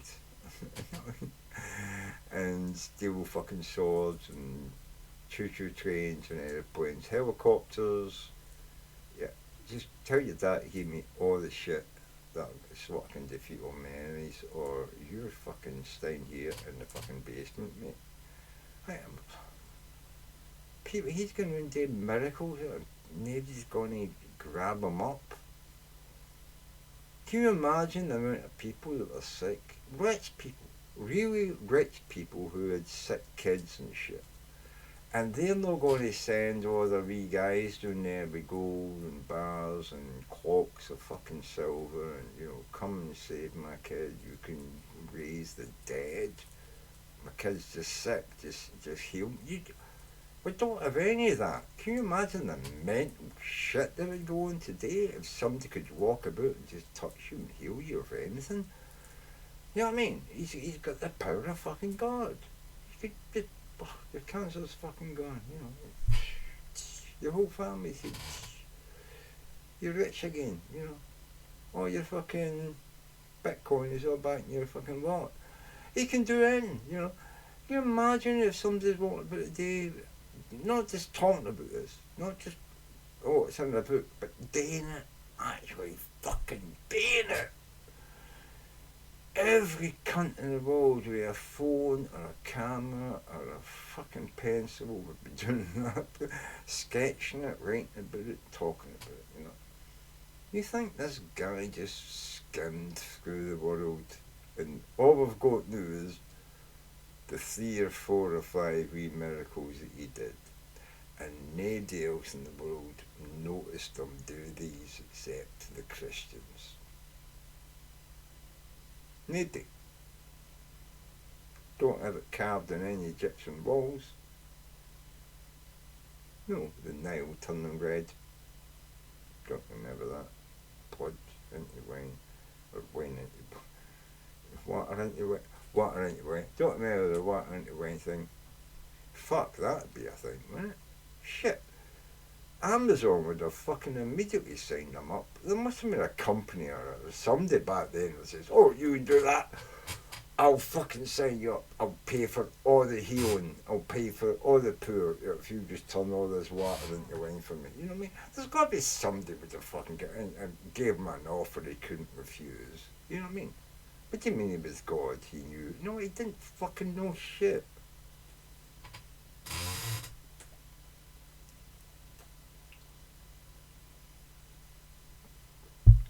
You can know that God and Jesus didn't know shit for the Bible because they're always asking people's names. And they're always getting confused with people did that they're supposed to be talking to before, and they're never sure if what the person's telling them is true or not. They're always asking questions. Why is God so paranoid and insecure and asking people questions all the time about their devotion to him? I find that kind of sus that he's not a God and omnipotent. I just do. But that's just me. Instead, just like in the Gospel of Thomas or Mary and the Gnostic Gospels, it's all about knowledge, gnosis. Quote, "The one who has knowledge of the truth is free, but the free person does not sin, for the one who sins is the slave to sin." And this is what I hate when people say this, that it's all about knowledge. It isn't about knowledge. That's the fake. Knowledge is the fucking fake thing they want you to think it's about. It's about this, and this changes to belief. So it's not knowledge of the truth, it's knowing what you believe is true. That's what I take from every single religious piece of shit that I read that says crap like this. It's got nothing to do with sin, it's got nothing to do with people or persons or slaves or any of that shit. It's to do with this, it's to do with knowing that what you believe is true. And that's what you get from every fundamentalist, crazy fucking religious person. They know what they think is true, and you deserve to die for not believing it. This is the problem with religion. We have people who think like that, and when they get in charge, when they raise through the ranks without showing their fascist tendencies, and they become the head of a church or a religious group, bang! Then suddenly they release all the fucking shit like Donald Trump is doing at the moment. Oh. Knowledge is the way to salvation, that is, knowledge of our true selves, and in that self-knowledge become united not only to that higher self, but with Christ and the divine itself. Madeline Scapello says, quote, "One of the major themes of the Gospel of Philip is the reunification of soul and spirit in a heavenly union that realizes the identification of the soul with its true self." So this guy is not talking about the real world, right? The sort of physical world. He is talking about the spiritual, the heavenly, he is not talking about the real world in this. And this is what I can understand what he's saying, where this guy doesn't talk in connected sort of with series of paragraphs that are a story that you can link together.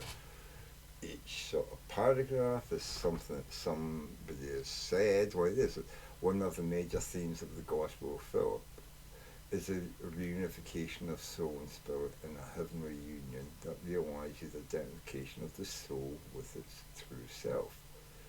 Now, I don't know, Madame Scapello, I don't think he wrote this. I think he maybe interpreted this into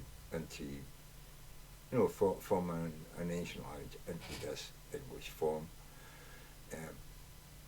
I think this is a very stupid idea that we have.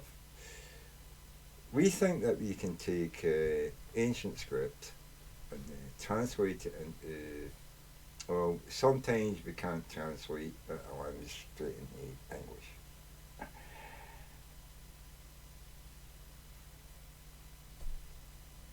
I suppose it works out that it translates into English, but yeah. But I think there's some languages you have to translate into like, the language that it evolved into before you can translate it into another language which is closer to European languages of today, and then you can translate it. I think that's the way it works. I'm not sure. I could be fucking wrong. Anybody out there that knows about this, you can say, but I think it's something like that, and that's why you do need people still to learn ancient languages because we don't have complete translation in English from fucking ancient Turkish or Egyptian or Greek or Mesopotamian. These are hieroglyphs and shit, and we know what we think they say, and a lot of them are agriculture and stuff like that, which you would expect back then. But, I think far too many times we also have a lot of people saying, "Oh, let's try and interpret this text as if it's important. It's like, you know, talking about gods or religion, and a lot of the time it's just people talking about, I'd planted, 3 acres, say, 3 acres of wheat, 5 acres of corn, the weather hasn't been good, don't know how good the harvest will be this year. Things like that. You know what I mean? I'll see you, on the summer solstice. So, you know what I mean? Hope you and your family feel well. It's things like that. That's what they're getting. They get a lot of stuff like that, which is fucking fantastic because it shows you that people back then were writing the same innocuous, stupid messages to each other that we do today for Christmas and New Year. You know what I mean? We know that these things are things that are to be celebrated and we're supposed to celebrate them. But we don't all live like kings. We can't just say, everybody come to my house and I've got like, a flume and a fucking big wheel and I've got a roast board and, 15 geese in the oven. And, it's like, we can't all do that like fucking kings used to, you know what I mean? We do what normal people are. And when you read these things, they are very normal, like we do today. Uh, Merry Christmas from, Anne and James. Hope you have a fantastic Christmas and a Merry New Year. All the best.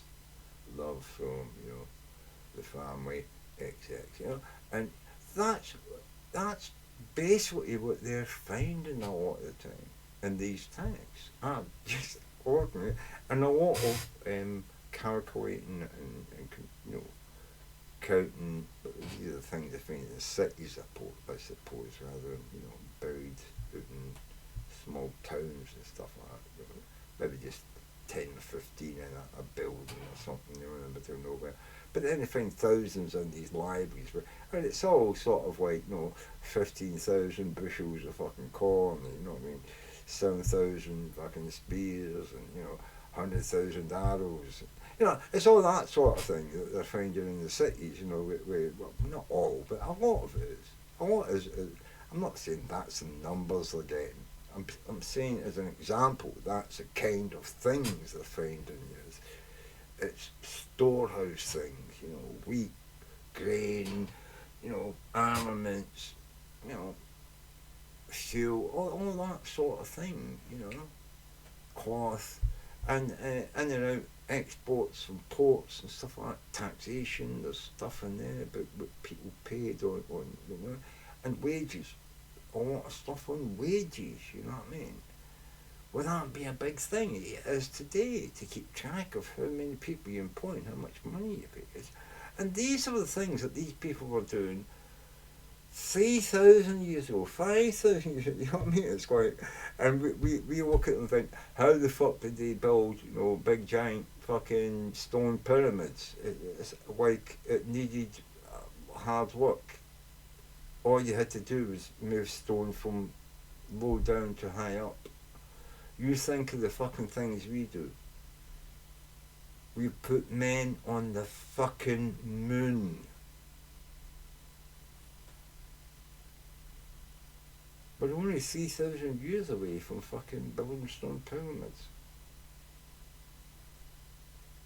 3,000 years for making shit out of stone. We've put men on the fucking moon. And I know there's all these people that are going, oh no, it didn't. Oh no, no. There's no satellites. The Earth is flat. God didn't mean us to get to the moon. I remember when I was a fucking kid, God, when I was 7, no, 9,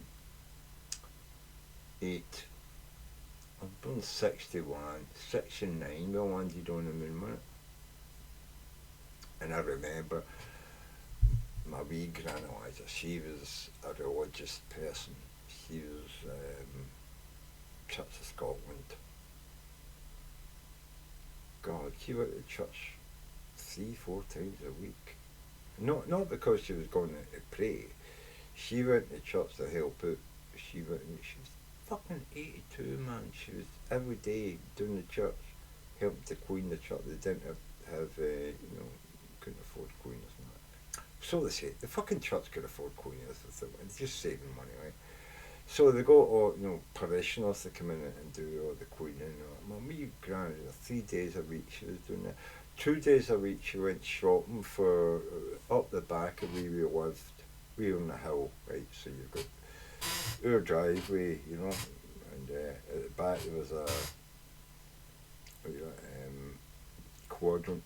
So it went in for the driveway and onto the driveway, you know what I mean? So it's like and there was houses all the way along there. But there was a lane up, and back up here, there was a bunch of old age pensioners. These are people who are like over 65, well, for women over 60, retired, and they were given like a council house because they had maybe no pension or no family, so the council housed them, these pensioners are 65, Some of them were like invalids as well, they couldn't walk, some of them were in wheelchairs, some of them were on oxygen, It was basically, a lot of them were hospice kind of thing, they were basically being treated for terminal illnesses. My wee granny used to work there 2 times a week. She was 82, by the way. 82. And she was going up and doing the shopping for people who were 60, 65, 67.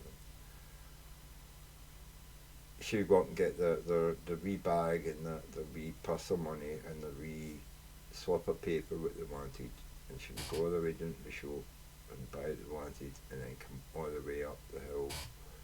82, man. I didn't know she was doing this, but I was, when she was 82 going, I'd have been in London. I was in my 20s, mid-20s or something, like when she passed away. Fuck me, I didn't know she was doing that shit.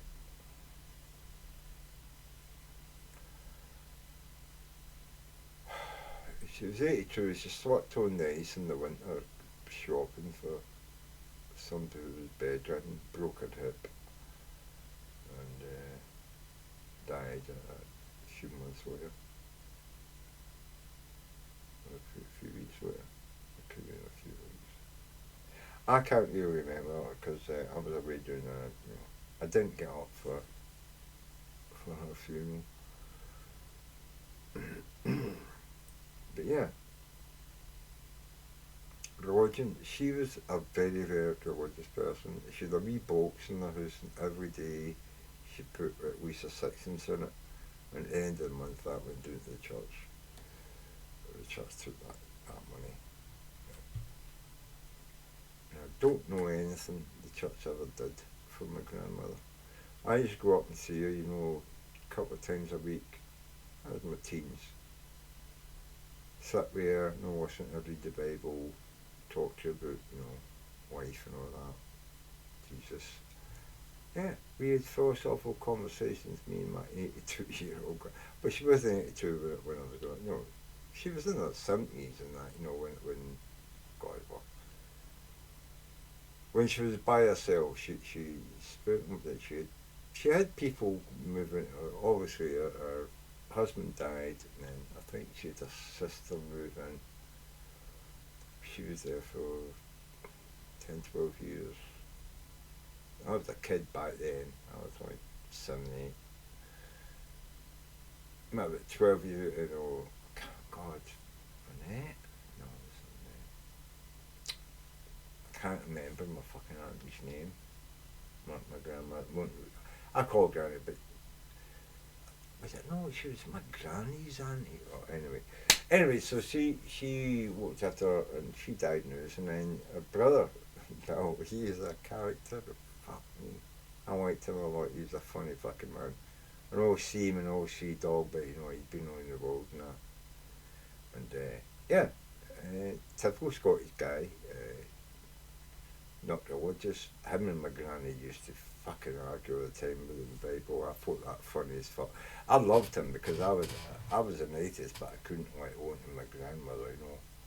She never knew I was an atheist her whole life, but I couldn't break her heart. She thought all the Bible readings, me sitting on there and listening to the Bible and all that, she thought this was all doing me really good and I was going to grow up a really nice Bible believing guy.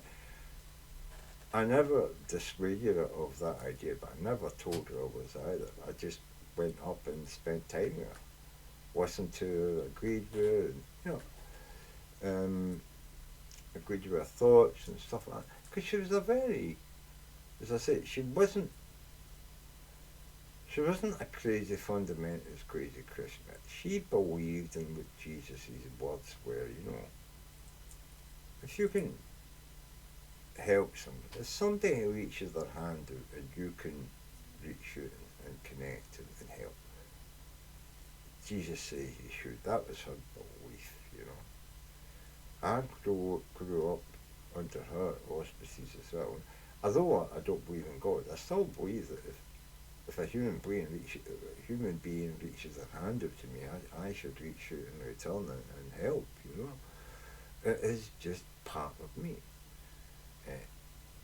But my belief in human nature has kind of changed my view of the way my grandmother looked at life. Today I would want a lot. If I'm given more than just, there's a couple of pounds because you're homeless or something, or there's a fiver, or here's a meal, or there's a tenner. If someone's asking me to get involved in something that's going to cost me possibly my reputation, my life, everything, I'm going to want to know a fucking hell of a lot about that before I get into it. So I don't know. I'm just not a joiner. That's the whole thing with me. I've watched people around me join things and get fucked, right? I don't join anything. I do eventually come around to think, that thing that I didn't join, but it looks like it's doing good thing. I'll put some money in it, here, donate, I'm not looking for a return on it. I'm not. That's me, right? But I'm not looking for any of these.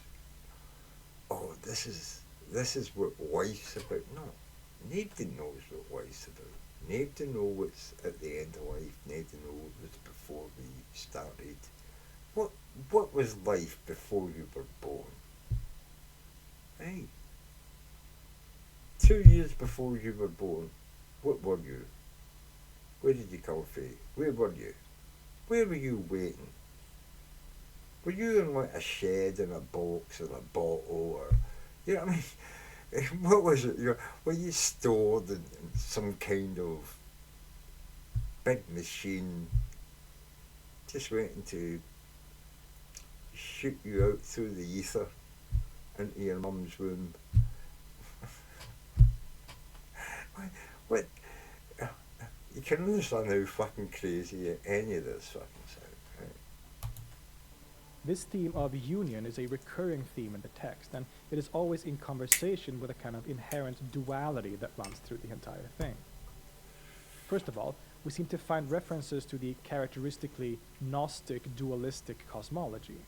So, in the wider category that is often referred to as Gnostic, although I am skeptical and careful with this term since it is a modern categorization, we find a recurring cosmology where there is a clear distinction between the physical, material world and the spiritual, divine world, referred to by the Sethians, who are the ones I refer to as Gnostics, again, as the pleroma, or entirety. In fact, the physical world and the body is even seen as something very dirty and evil, as a kind of prison that needs to be escaped. This is indeed an overarching theme in many of these schools that are sometimes clumsily referred to as Gnostic, including the Sethians, the Marcionites, and the Valentinians. But you could imagine a time back in the day when some of these people who were like the heads of the cults, you might call them, right? Or you could call them seeds of religion. You know? These little seeds of religion, and you've got little leaders in there, you know, and they're all obviously, like today's politics and religious people, pander to the rich and famous of the area, you know. Back then it would be the village or towns, you know what I mean, within like probably 20, 30 miles, you know what I mean, kilometres or whatever. And you would think that, you know, well, they're doing well, you know, they're nice, so, you know, they're pandering to the rich, but people are worshipping this guy, you know.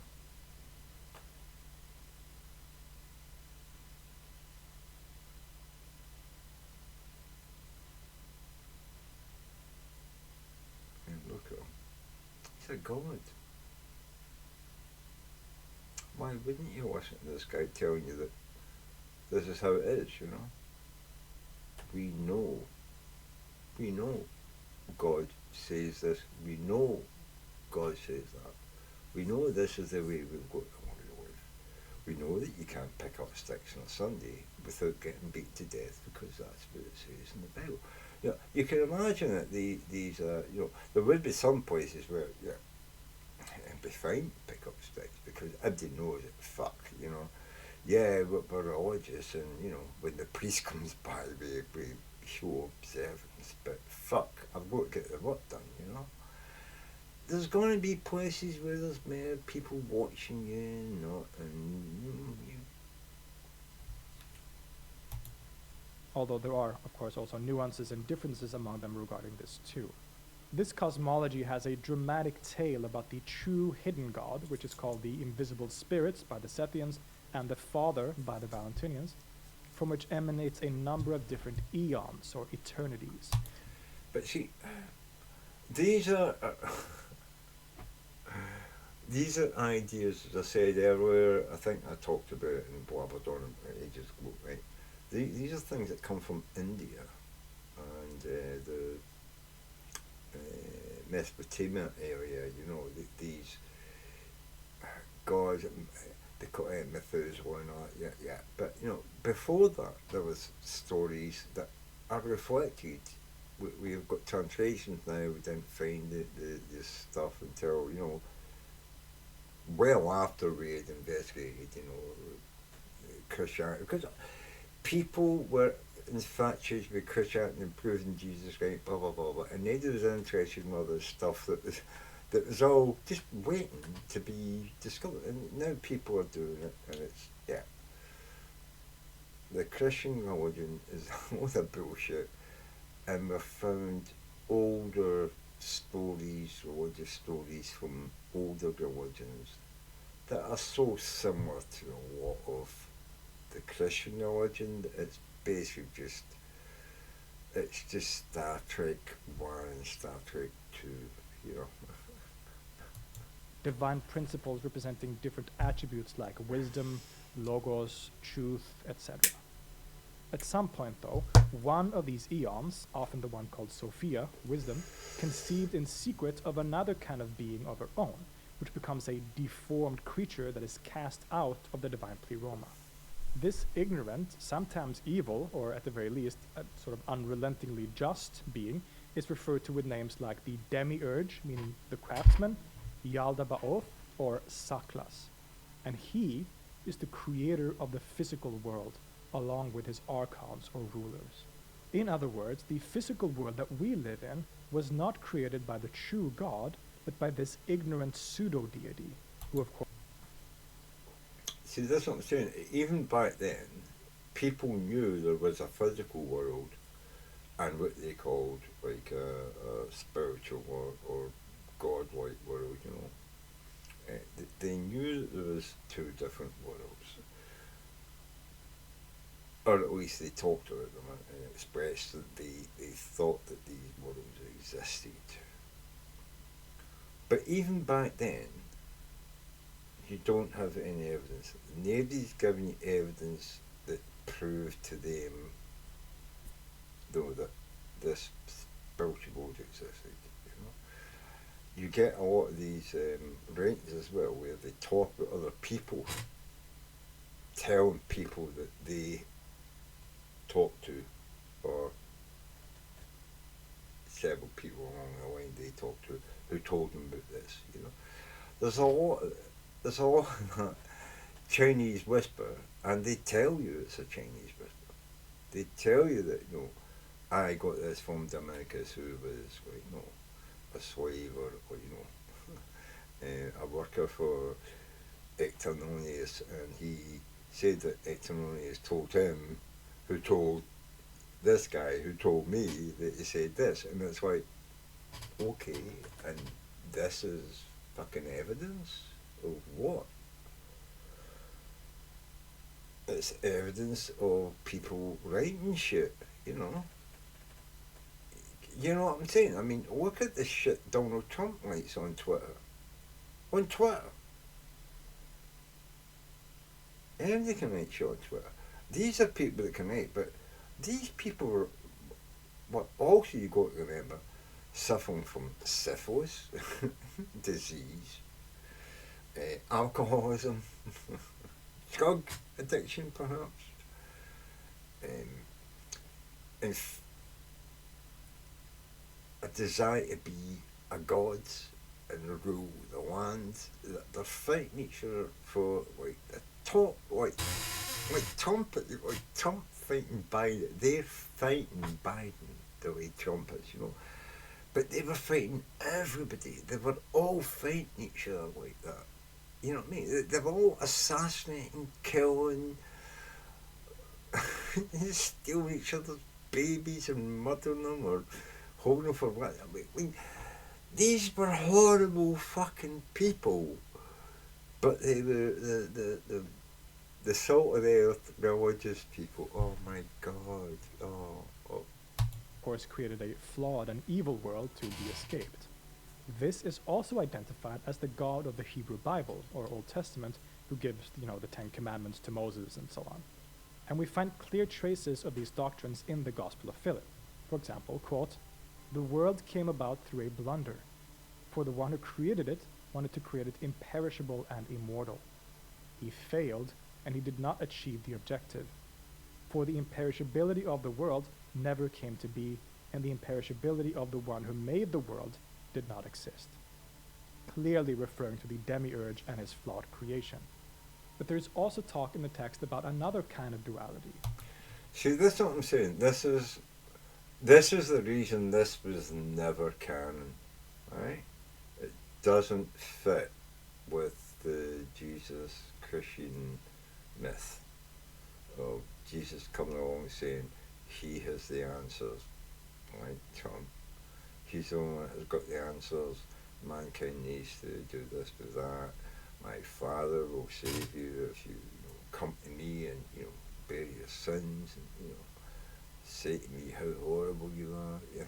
This is it's a thing that people use today to get you into cults. It is a thing that people use today to get you away from your family, get you to work for them as a slave, and make money out of you. People have been doing it for thousands of years. Thousands of years. Religion was the original slave. You were a slave to the cult, you know. The thing is that within religion is you could, you know, like any organisation, you could say you believe it, work towards making it stronger, your work is seen as beneficial for those above, and you get promotion and your ideas get taken up, and that's how things change. That's also how religion changes.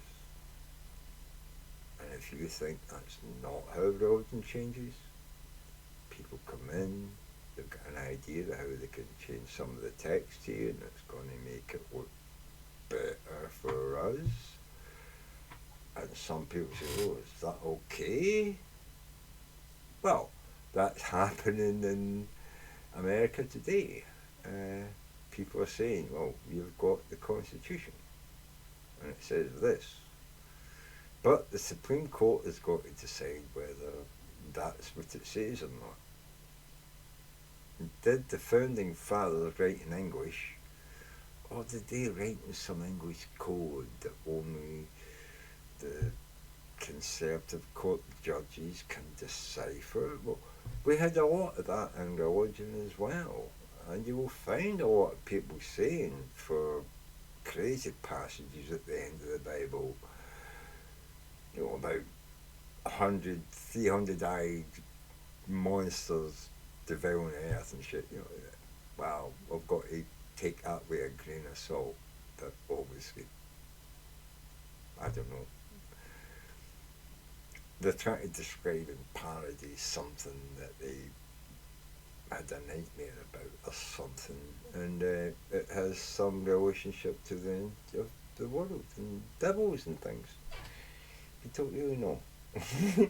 It's basically what you're going to get from religious people. They don't know shit about the fucking book. They read the book. They read the book the way that you eat something absolutely delicious you don't want to finish. You know what I'm saying? You nibble down the edges, you know what I mean? Nom, nom, nom, nom, nom, nom, nom. And you just luxuriate in the flavour, and because you know that if you just take chunks like you do, it's going to be gone in seconds. You know, like, oh, I want this to last. I love it. You know, this is the way religious people are about their religion. It's like the most delicious tasting nibble you've ever had, and they just don't want it ever to end. Namely, the inherent oppositions in the world that create tension and strife.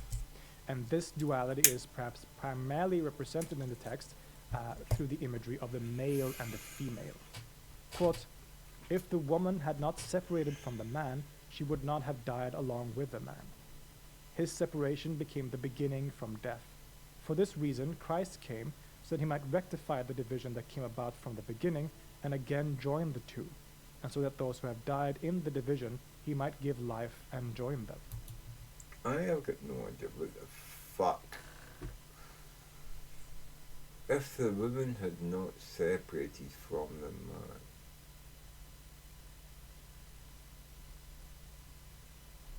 she was not have died along with the man. What? I'll be honest with you, I have not heard any of these passages that he's reading as the book of Philip. I thought I'd read. Okay, is this something new? I don't want to go and start. I'll do it later. Okay, let me just finish this. Separation became the beginning from death. For this reason, Christ came so he might rectify the division that came about from the beginning, and again joins two. His separation became the beginning from the from death. For this reason Christ came so he might rectify the division that came about from the beginning and again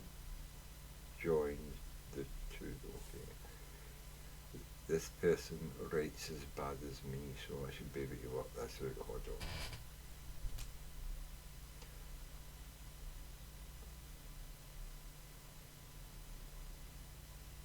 So if man and woman had not been separated, as in, we often talk about, the man-woman divide, right?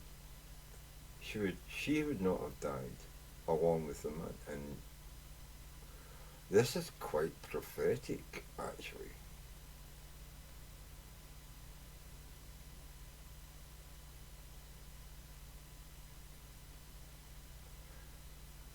Those two lines, the first two lines, if the woman had not separated from the man, right? So if we had not, back some time in the past, separated men and women from each other and says that no, men are stronger, better than women, they should own the land, they should have the vote, they should tell women what to do and control women. And I think that, that separation, right, if women had not separated from, but he said if women had not separated, like it was a woman's fault.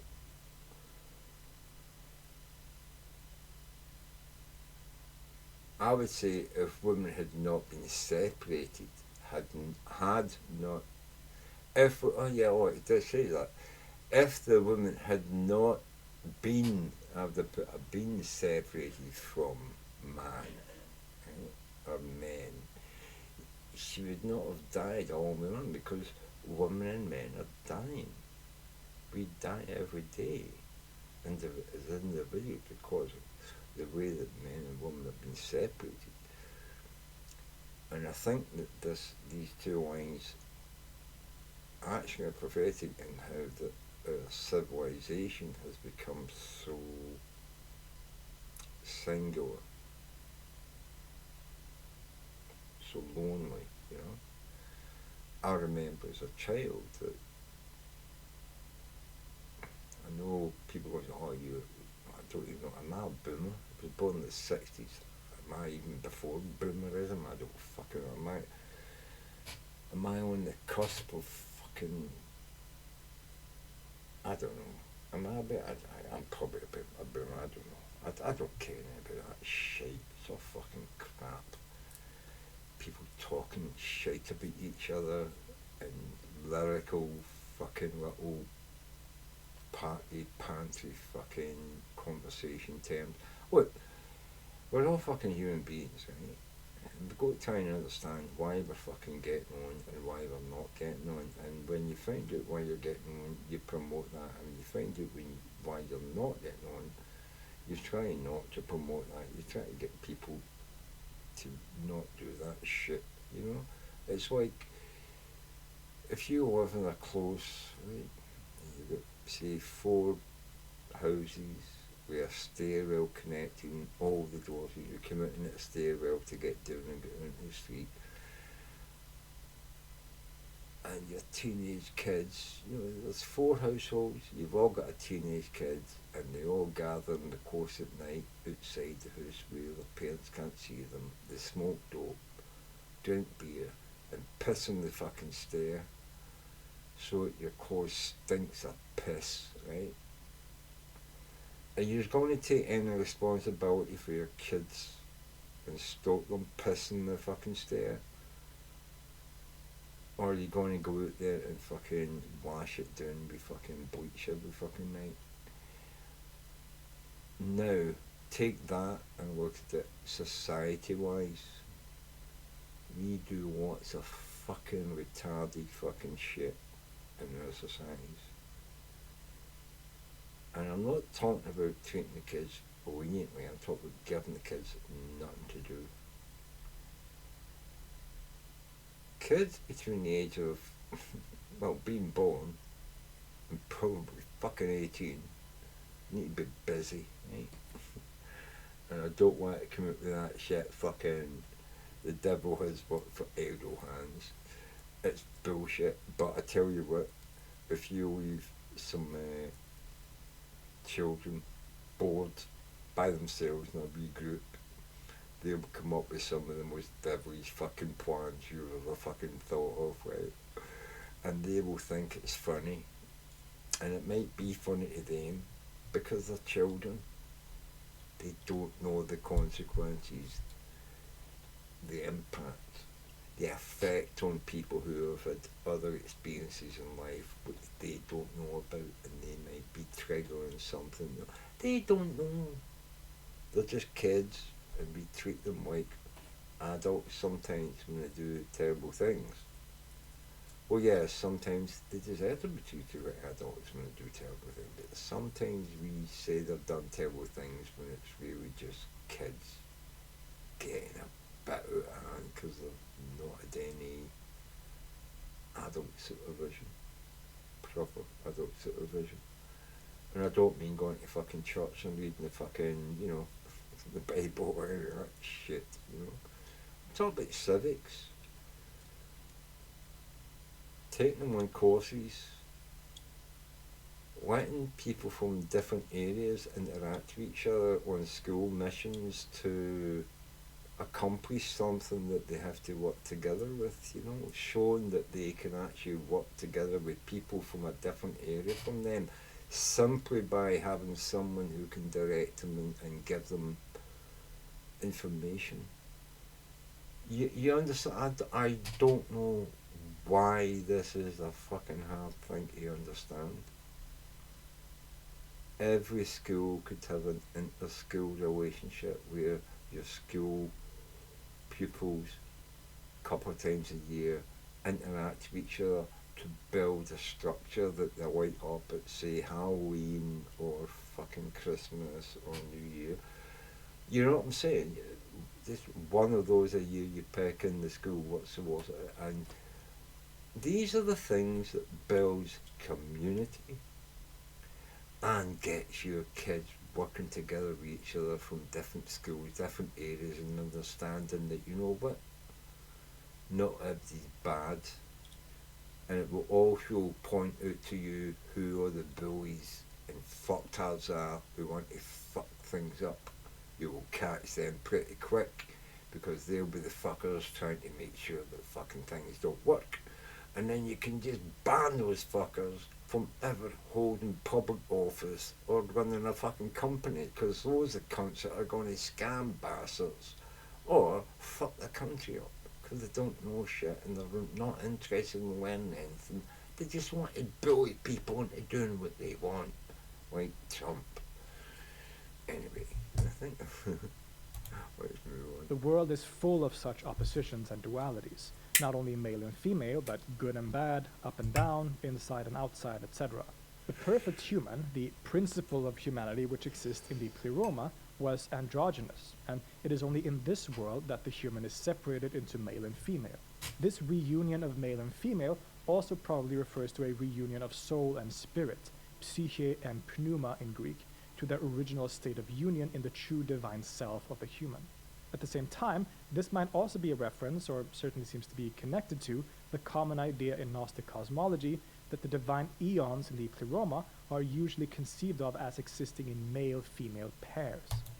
Yeah, I'm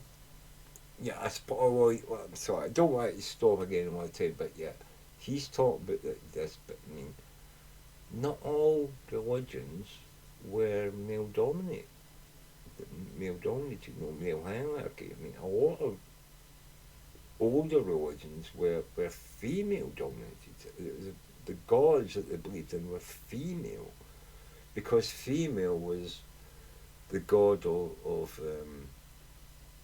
fertility, big fat woman, it's the god of fertility. Because if you remember what they say about us leaving Africa, there was maybe just only 10,000 or so human beings, modern humans, at that time. We needed to fuck ourselves into existence. We fucking did. We fucking need to have 2 kids a fucking year if we could, And I don't know whether the birth rate back then was any higher or lower, but I would imagine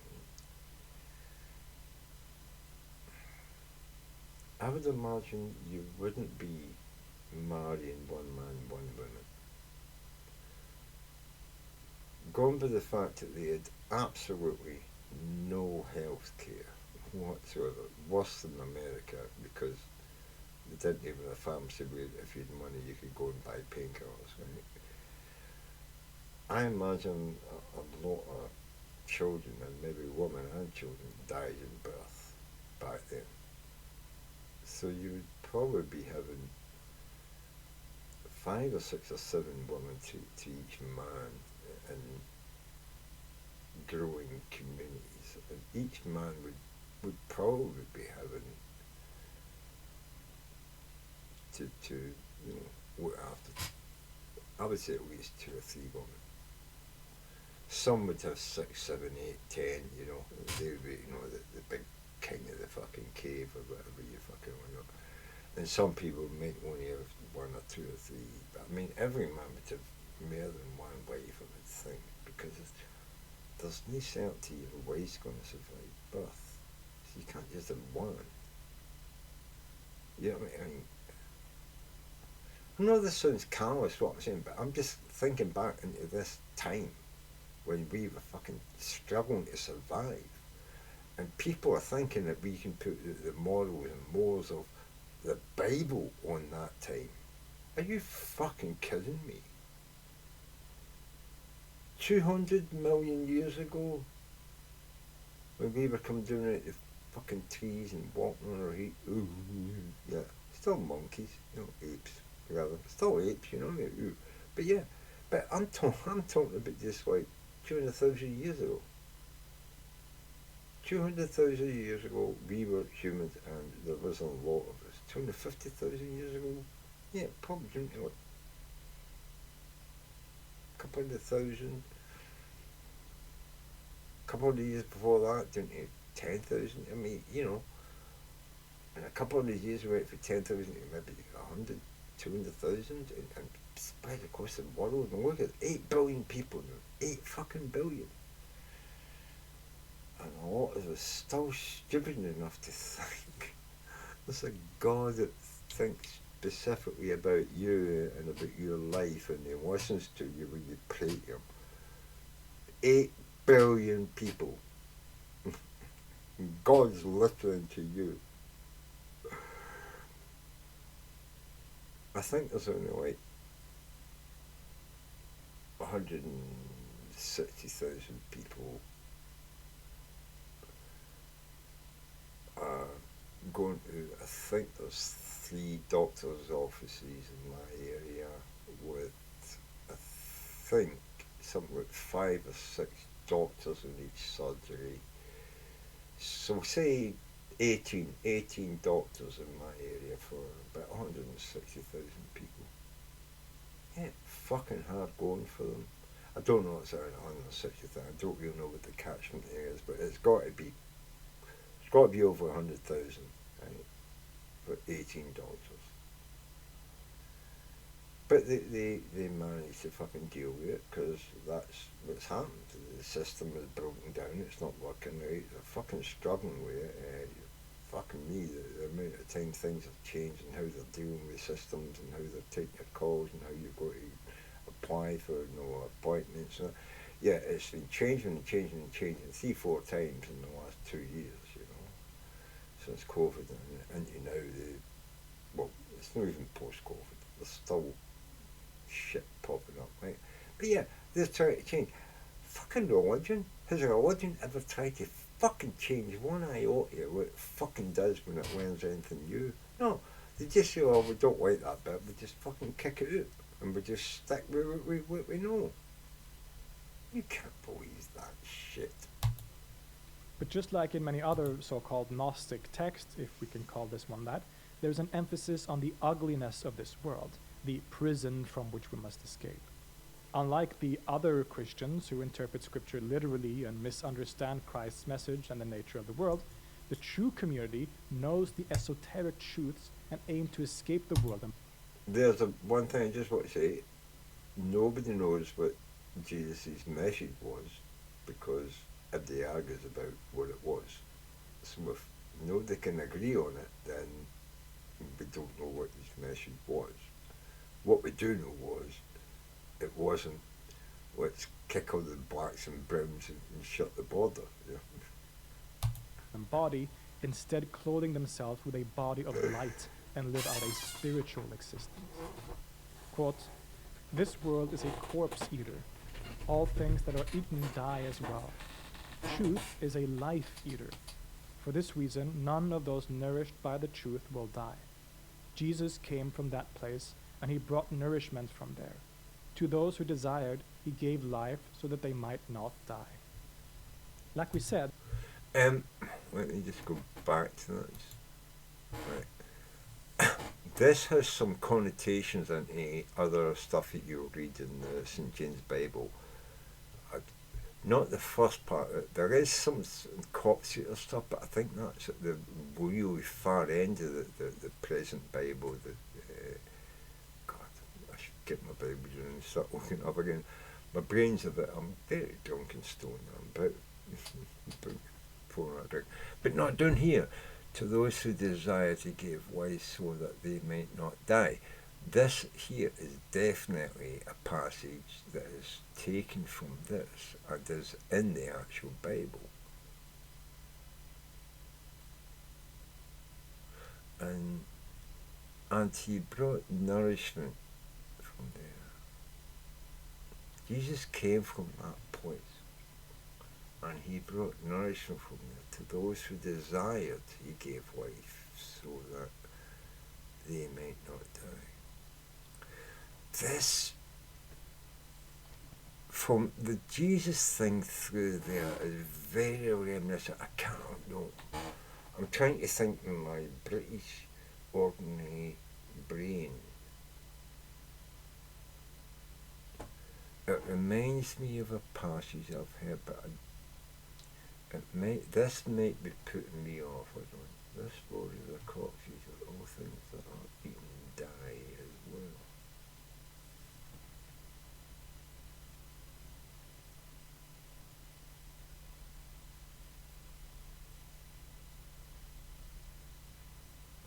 The world is harsh, and all things toil.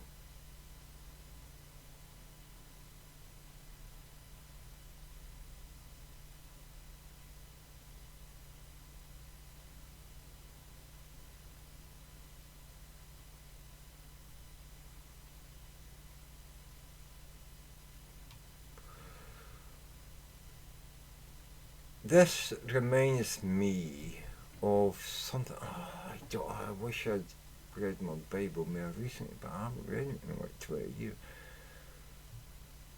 All things that are eaten die as well. I don't think.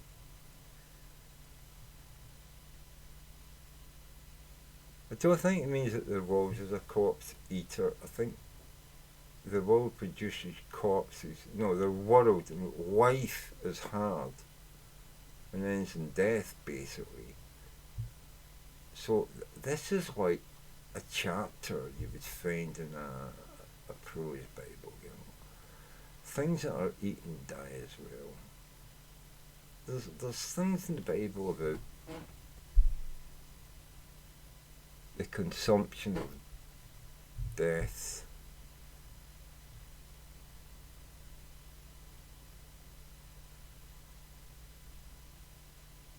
I can see what he's saying, but this guy doesn't stick on one thing. These are all bits and passages written, and I don't know if these are written badly from here, because these are 200. I'm sure this is 200 2nd century. This might just be a crazy drunk stone person reinterpreting words of the Bible into different things that he finds more expressive. Corpse eater. This world is a corpse eater. You know, wife. You know what I mean? He's talking about wife. This world. You know, wife turns you into a corpse. These things are eaten, die as well. All things that are eaten.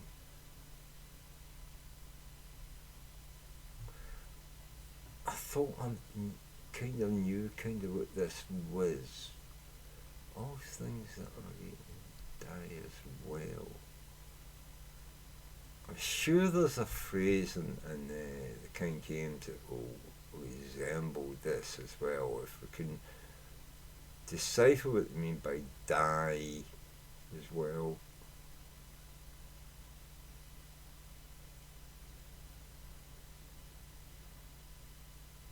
See, all things that are, it says eaten here, I don't know, all things that are eaten, all things that are something are also dead or something like that, all things, see, I'm trying to whittle down what I can remember of the Bible and things, phrases they say in them, because they use often the same phrases, and these seem like they're just phrases that are not translated well into English. But if you can work them out, you can see where they come from in the Bible, you know what I mean? And the things that people would have been writing. And about it. Like, truth is a life eater. See, eating, and if we can, I think they've misinterpreted this word.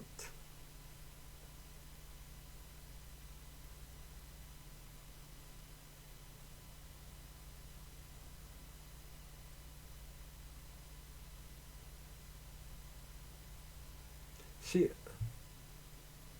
all things that are, I don't know, alive, if this was something to do with life, living, die as well, and truth is a life giver. All things that give life die, give death as well. All things. Can you see what I'm trying to work out here? Because this doesn't make sense the way it reads. For this reason, none of those nourished by the truth will die. So I don't think they're talking about eating things. I think they're talking about knowledge and life. Truth, life, knowledge. For this reason, none of those nourished by truth, and I suppose life and knowledge, will die. Because it's a certain truth they're talking about here, isn't it? You know what I'm saying? It's like they're not just talking any truth. They're talking about a specific truth. And I think this is going to help us understand what kind of truth. All things that are true die as well. But then truth is a truth. Truth is a life. No. So, I just... do you know, I haven't gone now, but I was thinking, it reminded me of phrases I remember for the Bible and being told my grandma and hearing in church and stuff,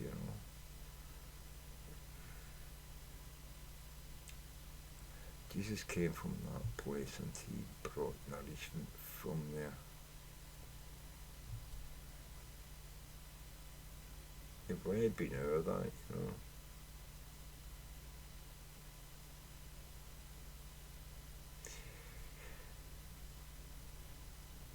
I mean, it's kind of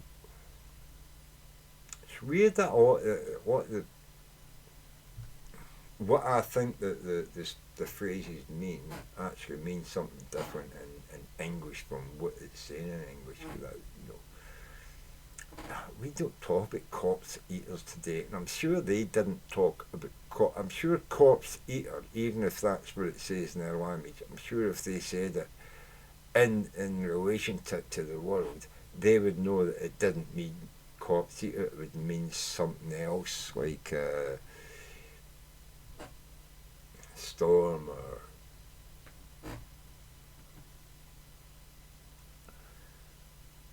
the God that takes people's lives at sea or something like that. You know what I mean? It's something they feel, but it's no. The words don't mean what it is. You know, we have. It's hard for me to say what I'm talking about, but I'm sure you can grasp what I'm saying. You know, we Like we all have said, this these. is achieved through the teachings of Jesus, particularly the true esoteric teachings conferred to select people and involve some kind of union of dualities and ultimately a union with the divine itself. In some way, these dualities that we have talked about, male and female, psyche and pneuma, should be united once again. Quote, while the union dwells in this world as male and female, the place that is strong and weakness, in the entirety the image of the union is different, although we refer to them by these names. But the others exist. They are exalted above every name that is named, and they are exalted above the mighty. For where there is strength, there those chosen for power dwell. They are not different things, but both of them are this one single thing. This I want to just stop here and say like union.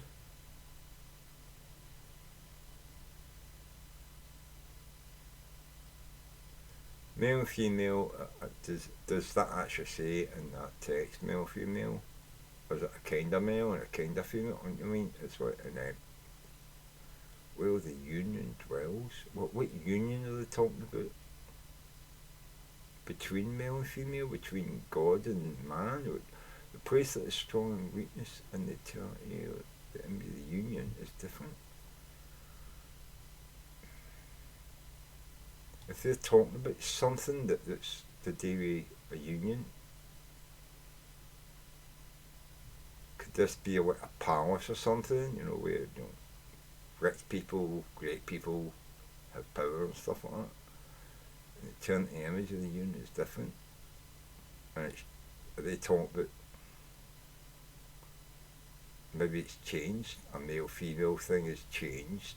Because we were talking about, I don't know if this is connected to the last part, but he said it doesn't. But if it was, and he was saying about it, something about male and female splitting apart and stuff, and then he's saying here again that, you know, male, female, the place is strong. Maybe this is all during a time when men were trying to, like, you know, marry women and change the law so that they could divorce them and keep their property, which happened in Europe. Was this happening in this country? So I don't know, right? Was there something going on here that's, you know, people are talking about it, writing about it, complaining that this thing is happening, but in their own words? Or has this anything got anything to do with religion, or is this just religious people talking about how they're being persecuted and, you know, having their land taken off or something? You know, when a woman loses a man, you know, he dies, and the state's taking their land. I mean, what's going? I don't know what's going. It could mean a lot of things.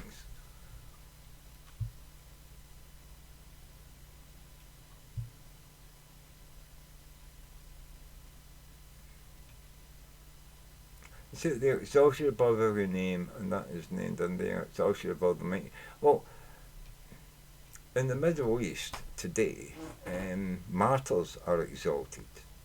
Widows of martyrs are exalted. Family of martyrs are exalted. So, I mean, this others exist. They are exalted above every name that is named, and they're exalted above the mighty.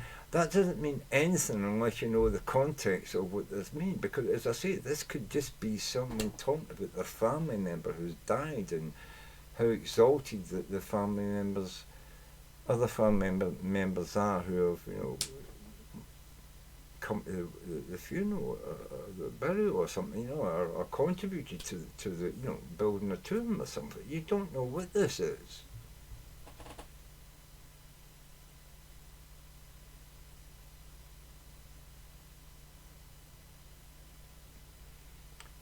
Both of them are this one single thing.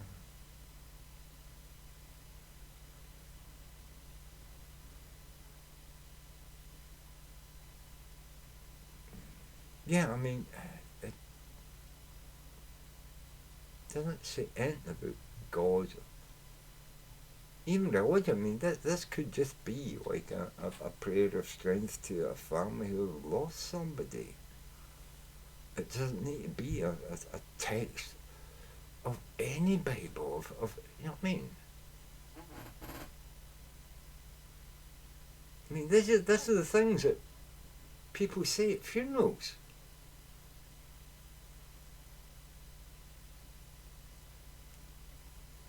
For where there is strength, there those chosen, the power dwells, and they would be not differ in things. They will not change. They will last forever in the existence and blah blah blah blah blah. Both of them. It's like a prayer for a dead person. Where there is strength, there those chosen for power dwell. They are not different things, but both of them are this one single thing. Yeah, we are. This talk of the reunion Connection of the to the opposites is one universe. of the We're recurring all themes one. in the text, and sometimes takes on romantic and even erotic imagery. Indeed, following these themes of male and female uniting, one of the most characteristic terms and concepts in the text is the idea of marriage and the so-called bridal chamber. Quote, "But the woman is joined to her husband in the bridal chamber. But those who have joined in the bridal chamber will no longer be separated." These references have puzzled scholars. What does this bridal chamber refer to? Is it some kind of symbolic language for some kind of union with the divine? Or is it referring to something more practical, some kind of ritual maybe? In fact, one of the most striking aspects of this text is that it seems to mention some kind of sequence of sacraments even. Like Yeah, so maybe this isn't something that everyday people do.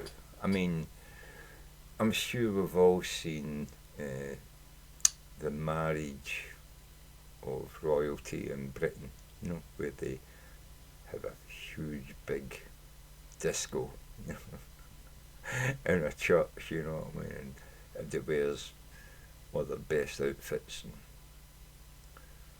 the spangle and show off and stuff, you know what I mean. Anyway, so yeah, so we hear this, somebody's writing about something, and I'm thinking, did anybody write a book that's going to last 1,000, 2,000, 3,000 years? You know what I mean? People are going to be reading about it, about your wedding.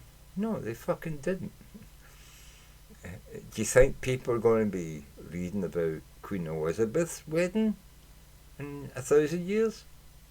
Yeah, I would put fucking my wife on that. Yeah. So he's talking about this is a big thing. It's a ceremony, blah blah blah. Yeah. Probably for some fucking king or queen or emperor or some despot of some country or other a way back when, you know, the only thing that got written down was big, fantastic things like this. Not a normal person having something happen in their life. Who's witnessing that? There was nobody there with a fucking iPhone filming it to report it to the world. So unless the people that are writing this were there on the scene, who's writing this stuff? But you know where people would be there on the scene? Yeah, in palaces with kings and queens and princes. Yeah, that's going to get written down. Definitely. And all that shit about, oh, the divine and God bless. But we had that in Britain. You know what I mean? The Queen's still the head of the fucking British church, for fuck's sake, you know. This isn't abnormal. It's normal shit. like some kind of ritual or rituals in some way.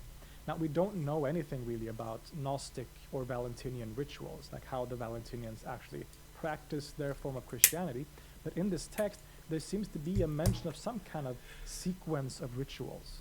Quote, "The Lord did everything in a mystery, a baptism and a chrism, and a Eucharist and a redemption and a bridal chamber."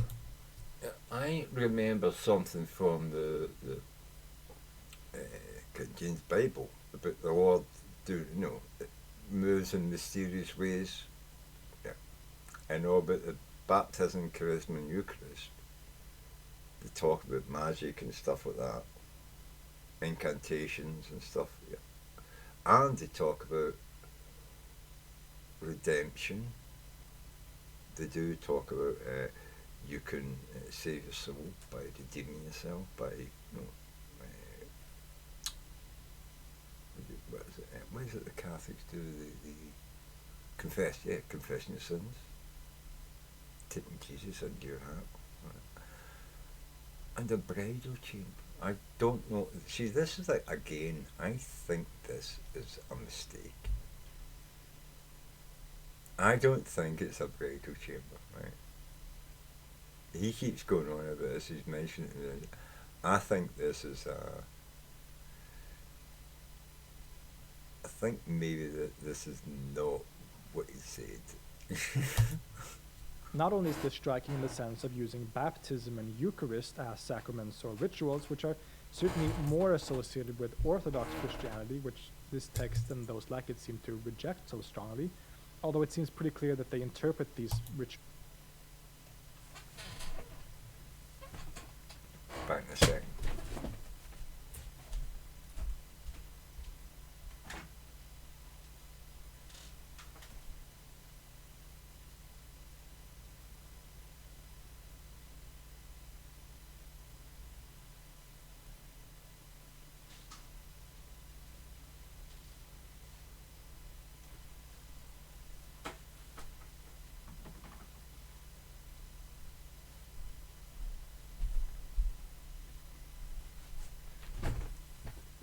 Sorry about that. Had to go quickly checking my mum. I thought I heard something there. Right. Rituals in some different ways. But it's also striking in invoking this bridal chamber among such rituals, seemingly indicating that it too involved. Okay, right. This art that you're showing here is like 14th century. What he's talking about is 2nd century.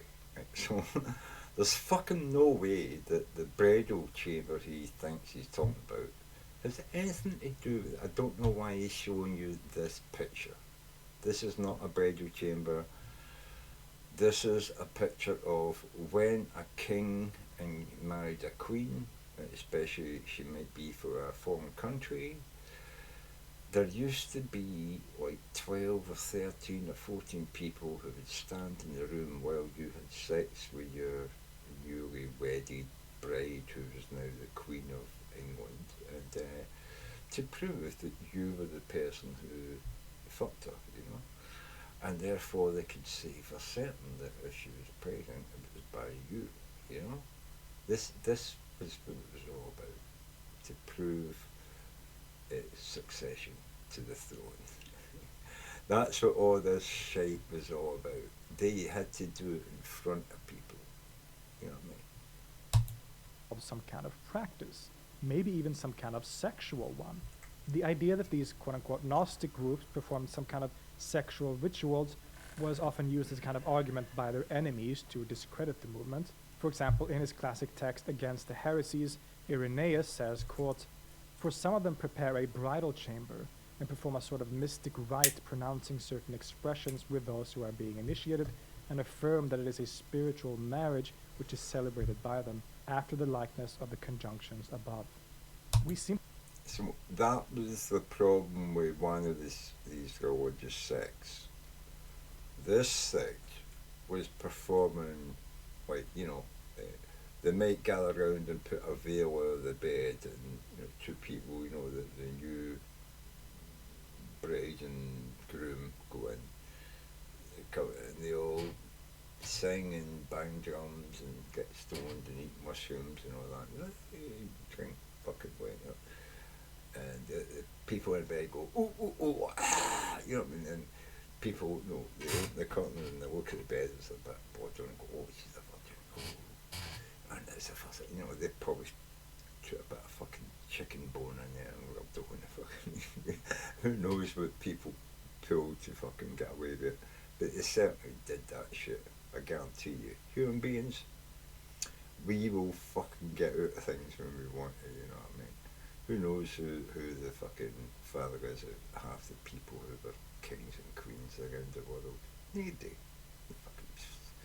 Anyway, but no, God, you know, my God, no, it's got to be definitely true. No, what this guy said, you know, about this thing happening, that's definitely true. Oh, a woman saying that no, it's yours. No, no, we'll have to send it to the fucking priest and have her drink some poison that's going to rot her womb out, and to prove that she's my wife, you know.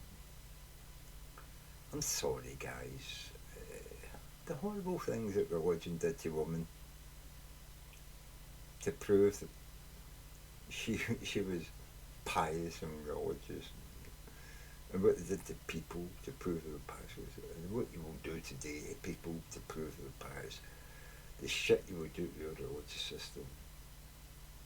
Fuck off. Just please, just fuck off and die. Right?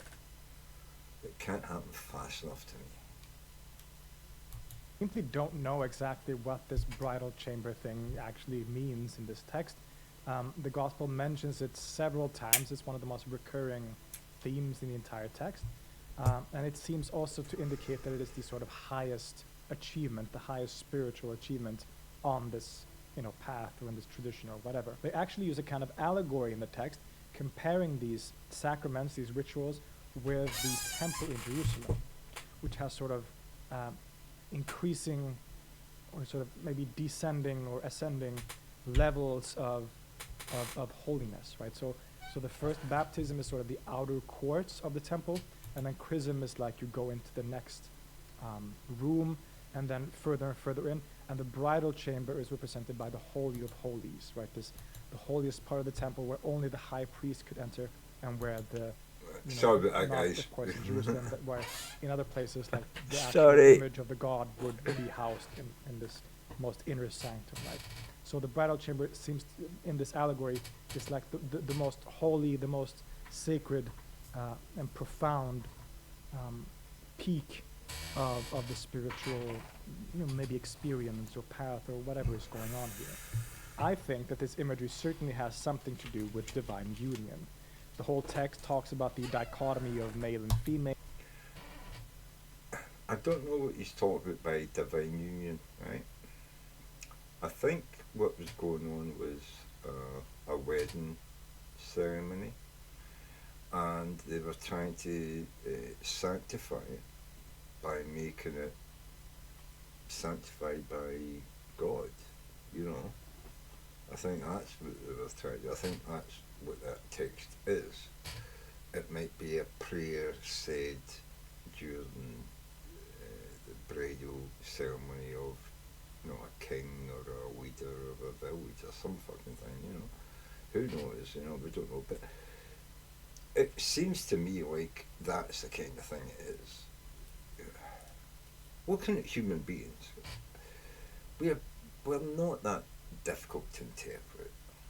If you look at people back in the time of Jesus, there were ruthless politicians, there were ruthless soldiers, there were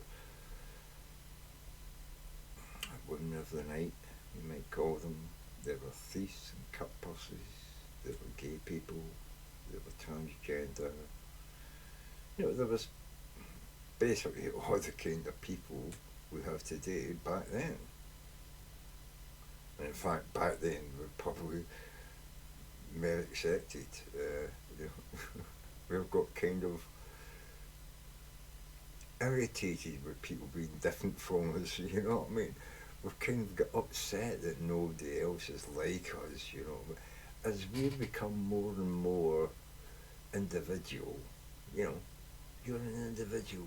You deserve to think like yourself and tell people what you think, The more and more we become like that, rather than looking after your neighbour, caring about your family, your friends, above money and getting a fucking yacht and a fast car and a fucking fucking house on the fucking coast that's going to get flooded in the next few years.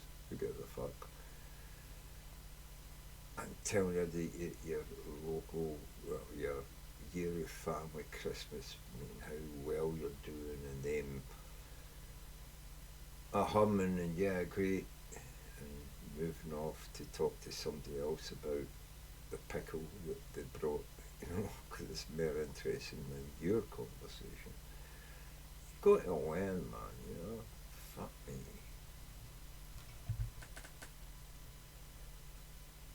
Your individuality is only useful as much as it can help the community do better. As soon as you just think about yourself,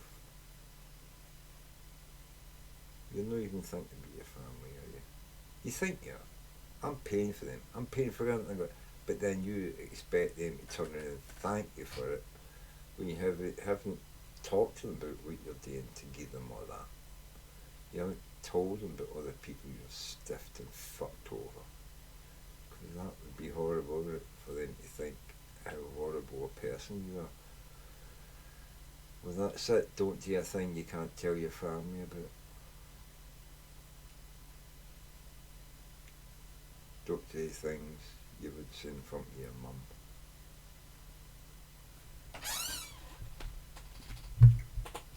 Because see, if it's true, your mum won't care if it includes a couple of curses.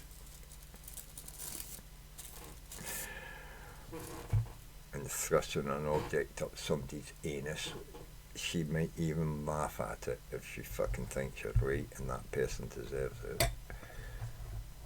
Because see, that's fucking human beings, man. That's human beings. There we go. And how these dualities are to be unified, and imagery of kissing and marriage are clear indications of the male and female uniting, a symbol of the marriage and union of the divine pleroma, with the sexual act in the bridal chamber being the ultimate consummation of that unity. It seems that the bridal chamber thus represents perhaps the highest mystical experience, a kind of union with Christ or with God, which represents the end of the journey. It is possible, though, that this may have also been some kind of a rite at the same time, as many passages and outside sources seem to indicate. So this is the ultimate aim of the practitioner, to turn away from the material world and body and somehow reach a kind of unification with his true self in the divine realm. Quote, "There is no other way that someone will be able to produce for himself this grace unless he should clothe himself in the perfect light and also become the perfect light." This... But that's obviously talking about things, philosophical things, total truth, God. God's total truth is like a beam of light when and he, like, what is it they call it? When you write something and somebody's inspired, God comes down and enters you and inspires you to do great things, You got to remember there was a lot of syphilis and at one time in Europe there was a lot of ergot, there's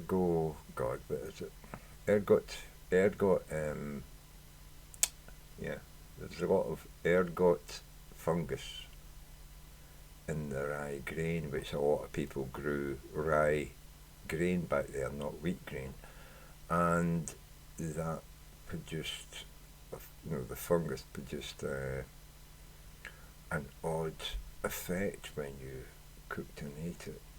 It tripped you the fuck out. It's where we got LSD from. The ergot fungus is where we got LSD from, right? And ergot fungus used to sweep through Europe on the regular, and people used to get tripped the fuck out. And whole villages would sometimes massacre and kill each other. Wouldn't just die of like poison as well. It would eventually kill you, but it would trip you the fuck out. So you can imagine that shit happening in the Middle Ages. When people are on about with fucking knives at their belt every second of the day. I mean, why do you think we got rid of all the fucking weapons in Britain, you know? We only trained you up to go to war. We knew it was a bad idea because we had all kinds of plagues and infections and ergot shit in Britain as well. Just look at the history of Europe, man. Oh my God, the amount of murder and mayhem from fucking bad crops and bad winters and poisons and all kinds of shit. Fighting over water, fighting over a bucket. Oh, people murdered each other in some towns, I think it was that way. For over a century, they would murder each other every year or two, you know. Over a leather bucket. Look up, it's on the you get on YouTube, the fucking, I don't know, the leather bucket wars or something, the bucket wars, something like that. Oh God. This is how one becomes free, and is the true meaning of the resurrection. Of course, a group that view the material world in this way wouldn't hold the idea that the dead will be physically resurrected at the end of time. Instead, true resurrection happens spiritually, and in fact, can take place in this life. Quote, "What is the resurrection? It is necessary for the image to rise through the image. It is necessary for the bridal chamber and the image to come through the image into truth, that is, the restoration." And quote, "Those who..." See, this makes me more sure that they're saying bridal chamber, and I don't think it is bridal chamber.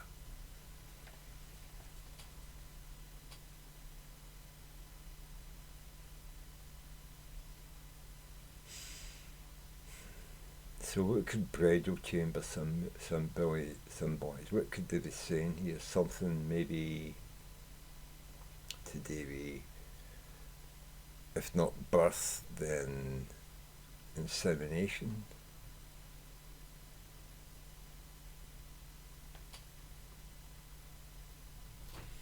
What is a resurrection?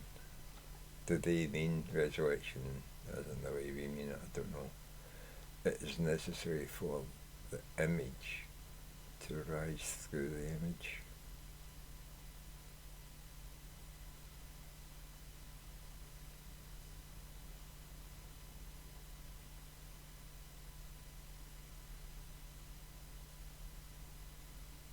That's fucking weird, look.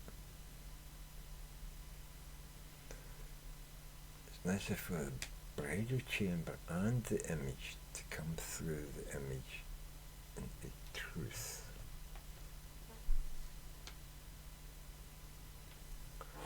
That is the restoration, but they're not talking about they're talking about resurrection.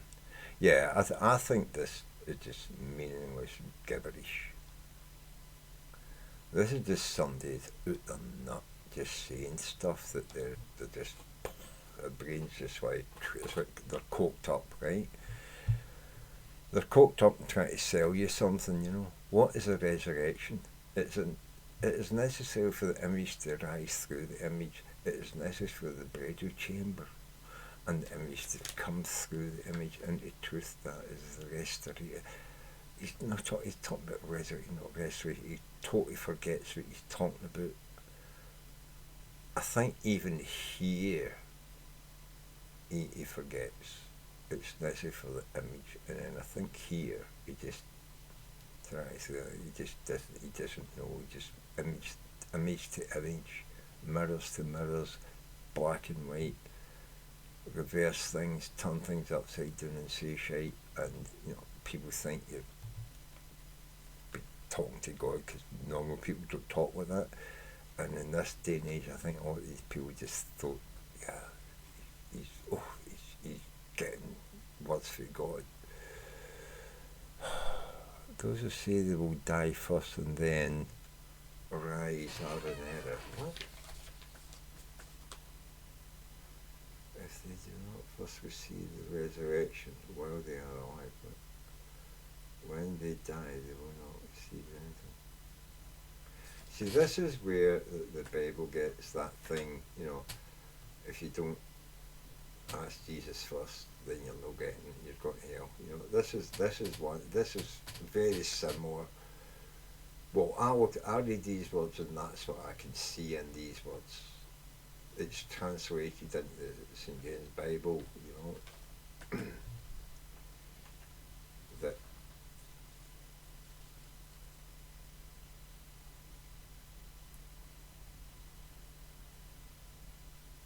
something that if they say they would die first, right? So if you die, basically, your eyes,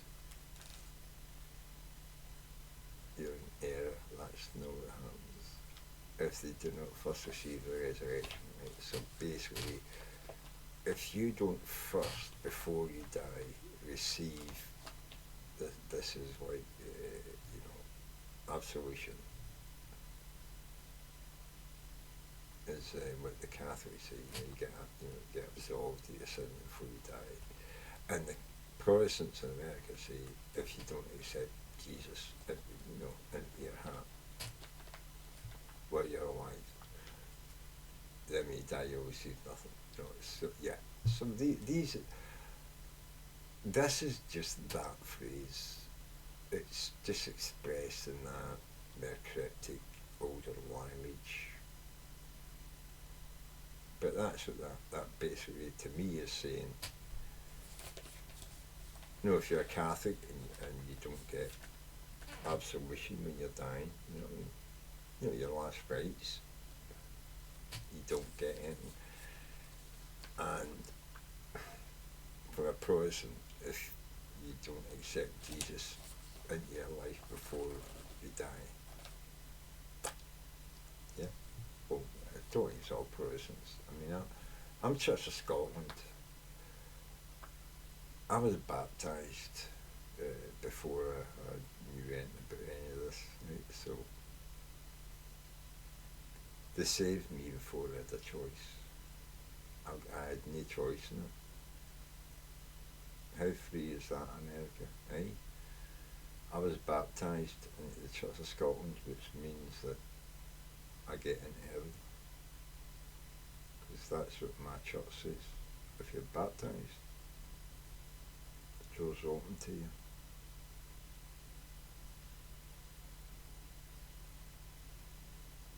I love my religion. Because they don't come chatting on my door. They're not asking me for money. I get to say I'm an atheist, but I still get into heaven when I die. Oh, I fucking love religion, man. To say they will die first and then rise are in error. If they do not first receive the resurrection while they are alive, when they die, they will not receive anything. In other words, the resurrection of the dead is something that takes place here in this life, and spiritually, it is the awakening to the divine life, a resurrection from being dead as in being in this. Yeah, I'm sorry, but that's not what I read from it. Hold on. What is the resurrection? It is necessary for the image to rise through the image. It is necessary for the bridal chamber and the image to come through the image into truth. That is the restoration. That doesn't make any fucking sense to me. Those who say they will die first and then rise are in error. If they do not first receive the resurrection while they are alive, when they die they will not receive anything. That's the Protestant fucking, you know, if you don't receive Jesus' blessing by accepting him into your heart, then you get nothing. And the Catholic, if you don't get your last rites, you know, or it used to be a child who died in birth would be in limbo, but they got rid of that fast, didn't they? Well, it took them like, what, 50... 150, 550 years, I don't know. I can't remember how long. I used to know that shit. Fuck, my brain is fucked. But I'm 62, I don't give a fuck. I don't need to use my brain anymore.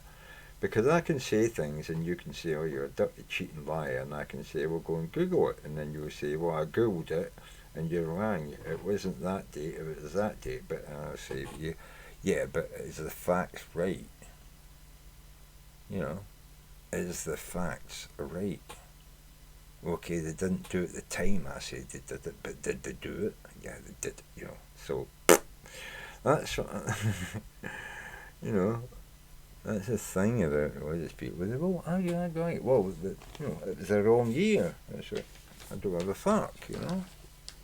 When did Sony PlayStation come out? If I say that it's 1982, yeah, I'm probably wrong, right? That's probably a bit too early, isn't it? It's probably even a bit too early for fucking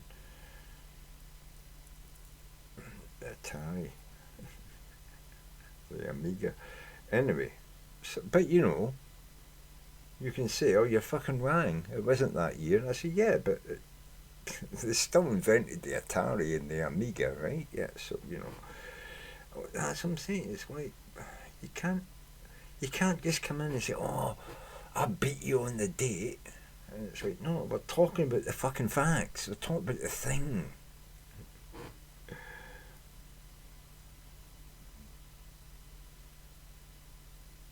I guess God was just stronger way back then, you know.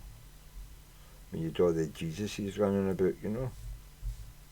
All those John the Baptists and, you know, all those religious people that knew how many thousand years people had wandered the desert without leaving a trace and without getting inbred.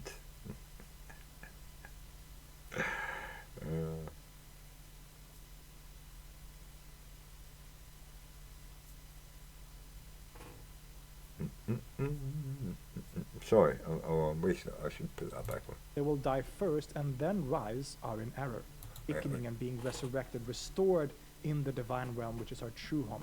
That is the true resurrection, and only then will we receive, you know, our reward when our body.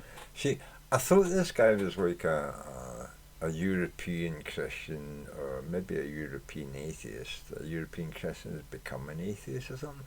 But more and more now I'm thinking he's maybe Jewish Christian or maybe not Jewish Christian, but Israeli Christian. A Christian who lives in the Holy Land in Jerusalem or something, you know. Maybe he's in like a training to be a monk or something, or some Christian convent or something, you know, convent, happy woman, monastery, or church in Jerusalem or something. Yeah, my brain's going, because I try to look at his accent and stuff, and the way he's talking about it, I can't tell if he's like, yeah, religion's true and all this stuff I'm telling you about this guy writing 2,000 years after Jesus, 200 years after Jesus, so it's all true, but this is what it means, and you know, well, if it was written in Coptic, I think he says, does he speak? I think he says he speak Coptic, so I'm wrong. He's actually translating. I don't know. Maybe I don't want you to take that as I can't remember if he said he is, but anyway. He dies eventually. Is it him? These are all, of course, We'll fascinating and striking themes, but the most famous aspect of this gospel by far is, of course, the way that it talks about the relationship between Jesus and Mary Magdalene, right? It's really fascinating stuff. Mary, just like in the Gospel of Mary, the Gospel of Philip seems to portray her as being somehow the favorite disciple of Jesus, that she's the sort of foremost disciple whom he liked more than anyone else, and whom well, you'll never know that the deepest truths of fucking most Catholic Bible, you know. In some way. The text mentions 3 different Marys, but indicates that one is quite special. Mm-hmm. Quote, 3 women always walked with the Master, Mary his mother, his sister, and Mary of Magdala, who is called his companion. for Mary is the name of his sister, his mother, and his companion. What does the author actually mean by the word companion here?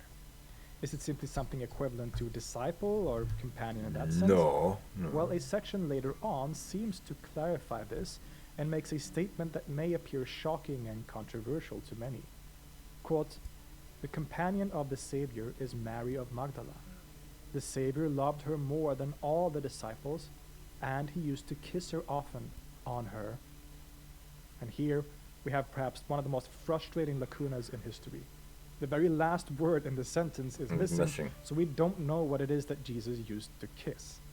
Many, including Marvin Mayer, have chosen to translate it as to kiss her often on the mouth, and this has become a very popular interpretation, which would be quite striking indeed. If this were true, along with the rest of the passage, which indicates that she was his companion, and that he loved her more than the other disciples, seemed to many to indicate that Jesus and Mary Magdalene had some kind of romantic relationship. Now, putting aside mainstream Christian theology, this is of course entirely plausible. A Jewish man of that age would have been expected to be married. Indeed, it would have been weird for someone like that to not be married at that time.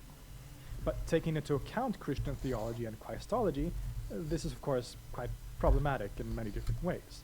Even within an internal Valentinian or Gnostic theology, it doesn't make all that much sense, given that they hold the Docetist view that Jesus wasn't actually truly human. Others have translated the passage differently as kissing her on the hand or the forehead, but given the sentences preceding it, it still poses quite a striking question about their relationship. So how should we interpret it? Well, this puzzles. This is another thing that's very, very controversial. A lot of people think it's just a meme, it's just, a load of shit and all that. But back in those times, androgyny wasn't so frowned upon. And by androgyny, I mean sexuality, transvestitism, that kind of thing. Okay. It was simply looked on as another part of a person's personality who you would meet in normal life. When you met someone who was flamboyant and gay, who you were buying, grain off of, or fish at the docks, or brandy for your pub, you weren't bothered about his, daily life bullshit. You've got your stuff to go on with, and that's the way it was. His lifestyle, as much as it affected you, was more to do with you getting your goods off of him, because you're buying them off him and getting them into your store so that you can sell them to your customers and make your fucking money. Now, when you get the stage when you can decide who you want to buy your shit off of, and ruin a whole company and put all their workers out of fucking work, destroy the company, just because you don't like a person you met at a fucking meeting, you've got too much fucking power. That should not be fucking allowed. You know what I mean? If you want to stop buying from a company, you do that. You shouldn't be going out there poisoning and convincing other people not to buy off them as well, to do destructive damage to this company. You can change who you want to buy off of, but this cancel culture that people talk about, it does exist, but it's not always in fucking social media, It never was, but, well, fucking young people today, they think that things going on around about them are happening for the first time, you know what I mean? I guarantee I'm 62. I've seen everything you're going to see in your life, and a bit more. You might put fucking new names to it, but the behaviour is the same. We're fucking typical human beings. The behaviour is always the same.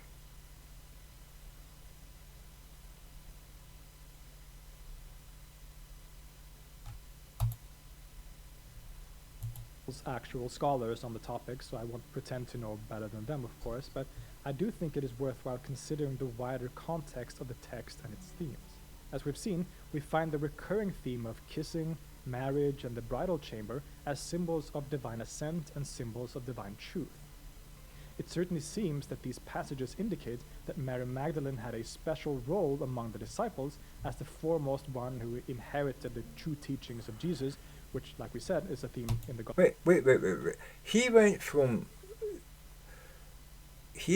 the Gospel of Philip, right, where he's got these bits of text and he's saying these are what it says, and now we're talking about Jesus and Mary Magdalene. I don't remember him showing us a bit of text saying Mary Magdalene and Jesus. Did he show us? Okay, what's this? Crucial to many. Quote, "The companion of the Savior is Mary of Magdalene. Oh, right, okay. The Savior loved her more than all the disciples." Something about Marvel. Is this from the same bit of text? Because I've heard this from other texts, not from this text, not the Gospel of Philip. So yeah, again, as I say, this is, there's multiple different times when things like this were copied, or text like this close enough to be translated to read this, and that's sometimes what you'll find is that there's slight differences in it. They don't always say Saviour, they don't always say loved, things like that, you know.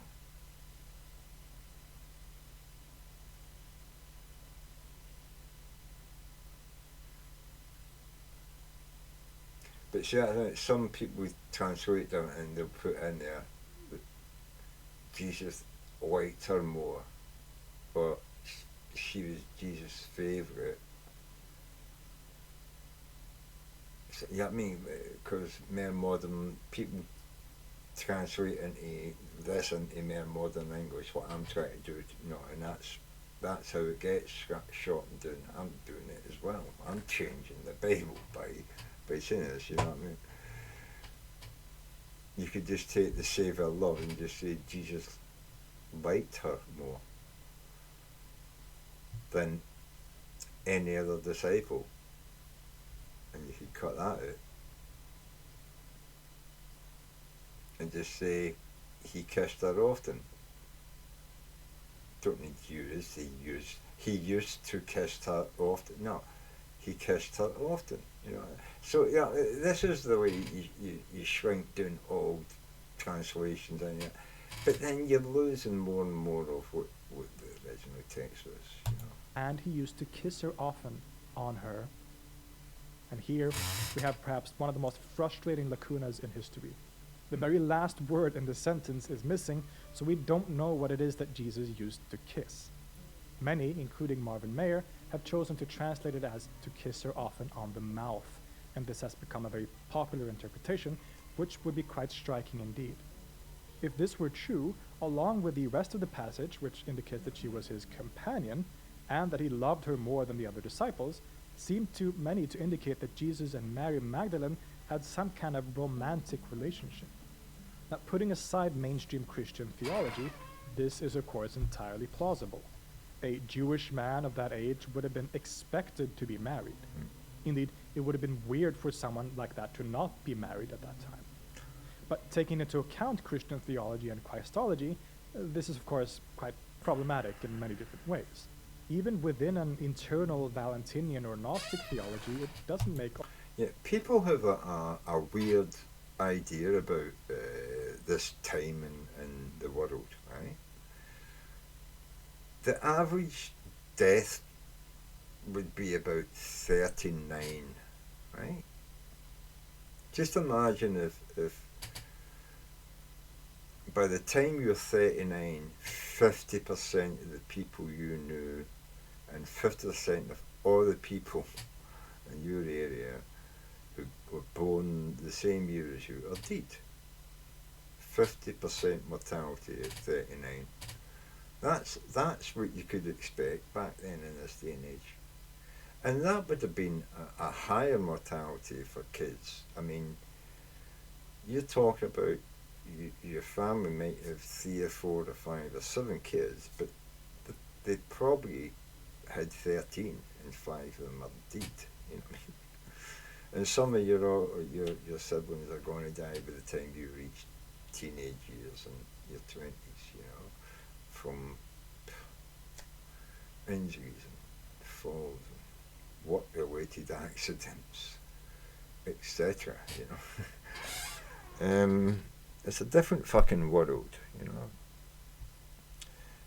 so you can't look at when they're talking about Jesus and people and all that and think, oh, you know, thousands of years ago, these people living in streets of us and night. No. They were living in a country that Donald Trump would say was a shithole country, you know. Yeah, that's where they were living. And they had the best sanitary conditions in the world at the time when the Romans got there. But it wasn't enough to save them. Anyway. All that much sense, given that they hold the Docetist view that Jesus wasn't actually truly human. Others have translated the passage differently as kissing her on the hand or the forehead, but given the sentences preceding it, it still poses quite a striking question about their relationship. So, how should we interpret it? Well, this puzzles actual scholars on the topic, so I won't pretend to know better than them, of course, but I do think it is worthwhile considering the wider context of the text and its themes. As we've seen, we find the recurring theme of kissing, marriage, and the bridal chamber as symbols of divine ascent and symbols of divine truth. It certainly seems that these passages indicate that Mary Magdalene had a special role among the disciples as the foremost one who inherited the true teachings of Jesus, which, like we said, is a theme in the Gospel of Mary as well. And while leaving the possibility that Jesus and her had a romantic relationship totally open as a possibility, I think we can probably read this passage in a symbolic way too. Indeed, in another passage it says, quote, "People are nourished from the promise of the heavenly place. If they would be," there's a gap here, "from the mouth, from which the word comes, they would be nourished from the mouth and would be perfect. The perfect conceive and give birth through a kiss. That is why we also kiss each other. We conceive from the grace within each other." Here is a clear indication, to me at least, that the true teachings of which the Gospel speaks are conceived or transmitted perhaps in a way through a kind of sacred kiss.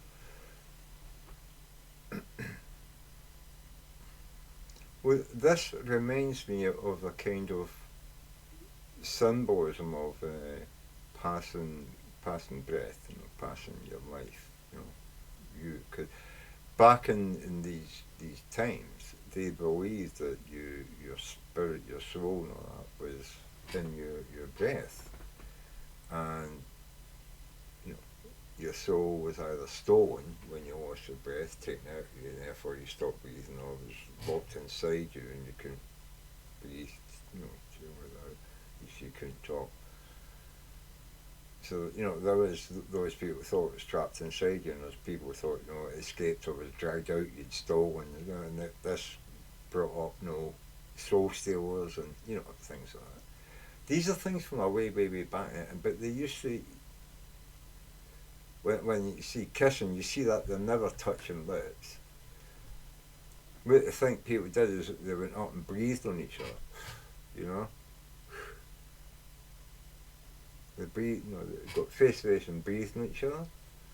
I suppose it would be quite horrible if you come against somebody who's not got very good dental hygiene, and I don't know that they did, except that even back in the Egyptian times, we find they had toothbrushes. So maybe this was a thing, you know, and maybe it was a way of making sure that the people that you're meeting are of high class, because you can't just start brushing your teeth a week before meeting somebody and think your breath's going to be good. Do you know what I'm saying? Or what? You'd have to be doing it all the time. So maybe this is a thing that breathing and showing the breath of life and proving who you were. Maybe, I don't know, maybe it's a thing. With this in mind, I think it's quite plausible that the passage talking about Jesus kissing Mary, possibly on the mouth, can also be an indication or symbolic way of saying that he conferred special knowledge or gnosis to her, especially considering she was supposedly his favorite among the disciples. Whatever the case, the Gospel of Philip remains one of the most fascinating and puzzling of the non-canonical Gospels. I think maybe just all his gay companions were puzzled why he was spending so much time with Mary Magdalene, you know what I mean? And of course he was saying, oh, she's teaching me this new idea. It's one of I'll stitch it into my speech on the mount, right? Not only for these famous passages about Mary, but also for its unique language and imagery involving marriage and the bridal chamber, as well as the way that it seems to draw from, or at least have similarities with, different schools of early Christianity at the same time. From the Sethian Gnostics to the Valentinians, Thomasines, and the authors of the Gospel of Mary. Most scholars attribute it to a primarily Valentinian context, and I am ready to at least carefully accept that idea, but it is certainly a text that once again shows us the great diversity and intellectual melting pot that was early Christianity and all its different schools and movements. It may not have made its way into the canonical Bible, but it can. Well, I would like to just jump in here and say I don't think it shows you all the economical or the canonical schools and everything that there's been. I think we've found a sliver, a bit like when you're digging up dinosaur bones. We think we're probably digging up like 0.03% of any fucking thing that's died at any, any 1,000-year period, but we're picking nothing up. So we found some some old scraps of paper, and suddenly we're thinking that that's it, we've got the last one. We found the last thing, we're not going to find any more. Oh, I'm sorry, guy. We're going to find more. We're going to find out how shit the Bible is over the coming century. Can surely still fascinate and inspire us today in the contemporary world. Thank you, as always, to all of my patrons who support this channel and keep the channel going. None of this would be possible without you, and I will never tire of saying. Right, so a lot of people ask me, why do you shit on religion so much? Why do you think it's terrible and bad? I said, no, I'm not saying it's terrible and bad and it has always been like that. It probably started out as a good thing. Like, can you imagine when the first man ever knocked a flint and got a sharp fucking rock, so sharp he could shave his beard and cut through a deer hide in one sweep and cut off the meat and get away with it before the wolves descended and caught him? He was a genius, man. He was a fucking genius. We don't know his name. But just imagine the effect that if he get caught the first time he would get that meat by the wolves and didn't get back to the village and fucking show people and teach others, you know what I mean? Imagine what would have happened. It might have been another fucking million years before we fucking started sharpening stones, you know what I mean? Who fucking knows? If it had been left to America, we might still be fucking scrabbling about with sharp sticks at the moment. Fuck me. Okay, I'm only fucking joking, kinda. Anyway, sorry you fucking van motherfuckers. Have a good night. See you later. Wherever you are, whatever you're doing, I hope it's all going well for you. Toodaloo.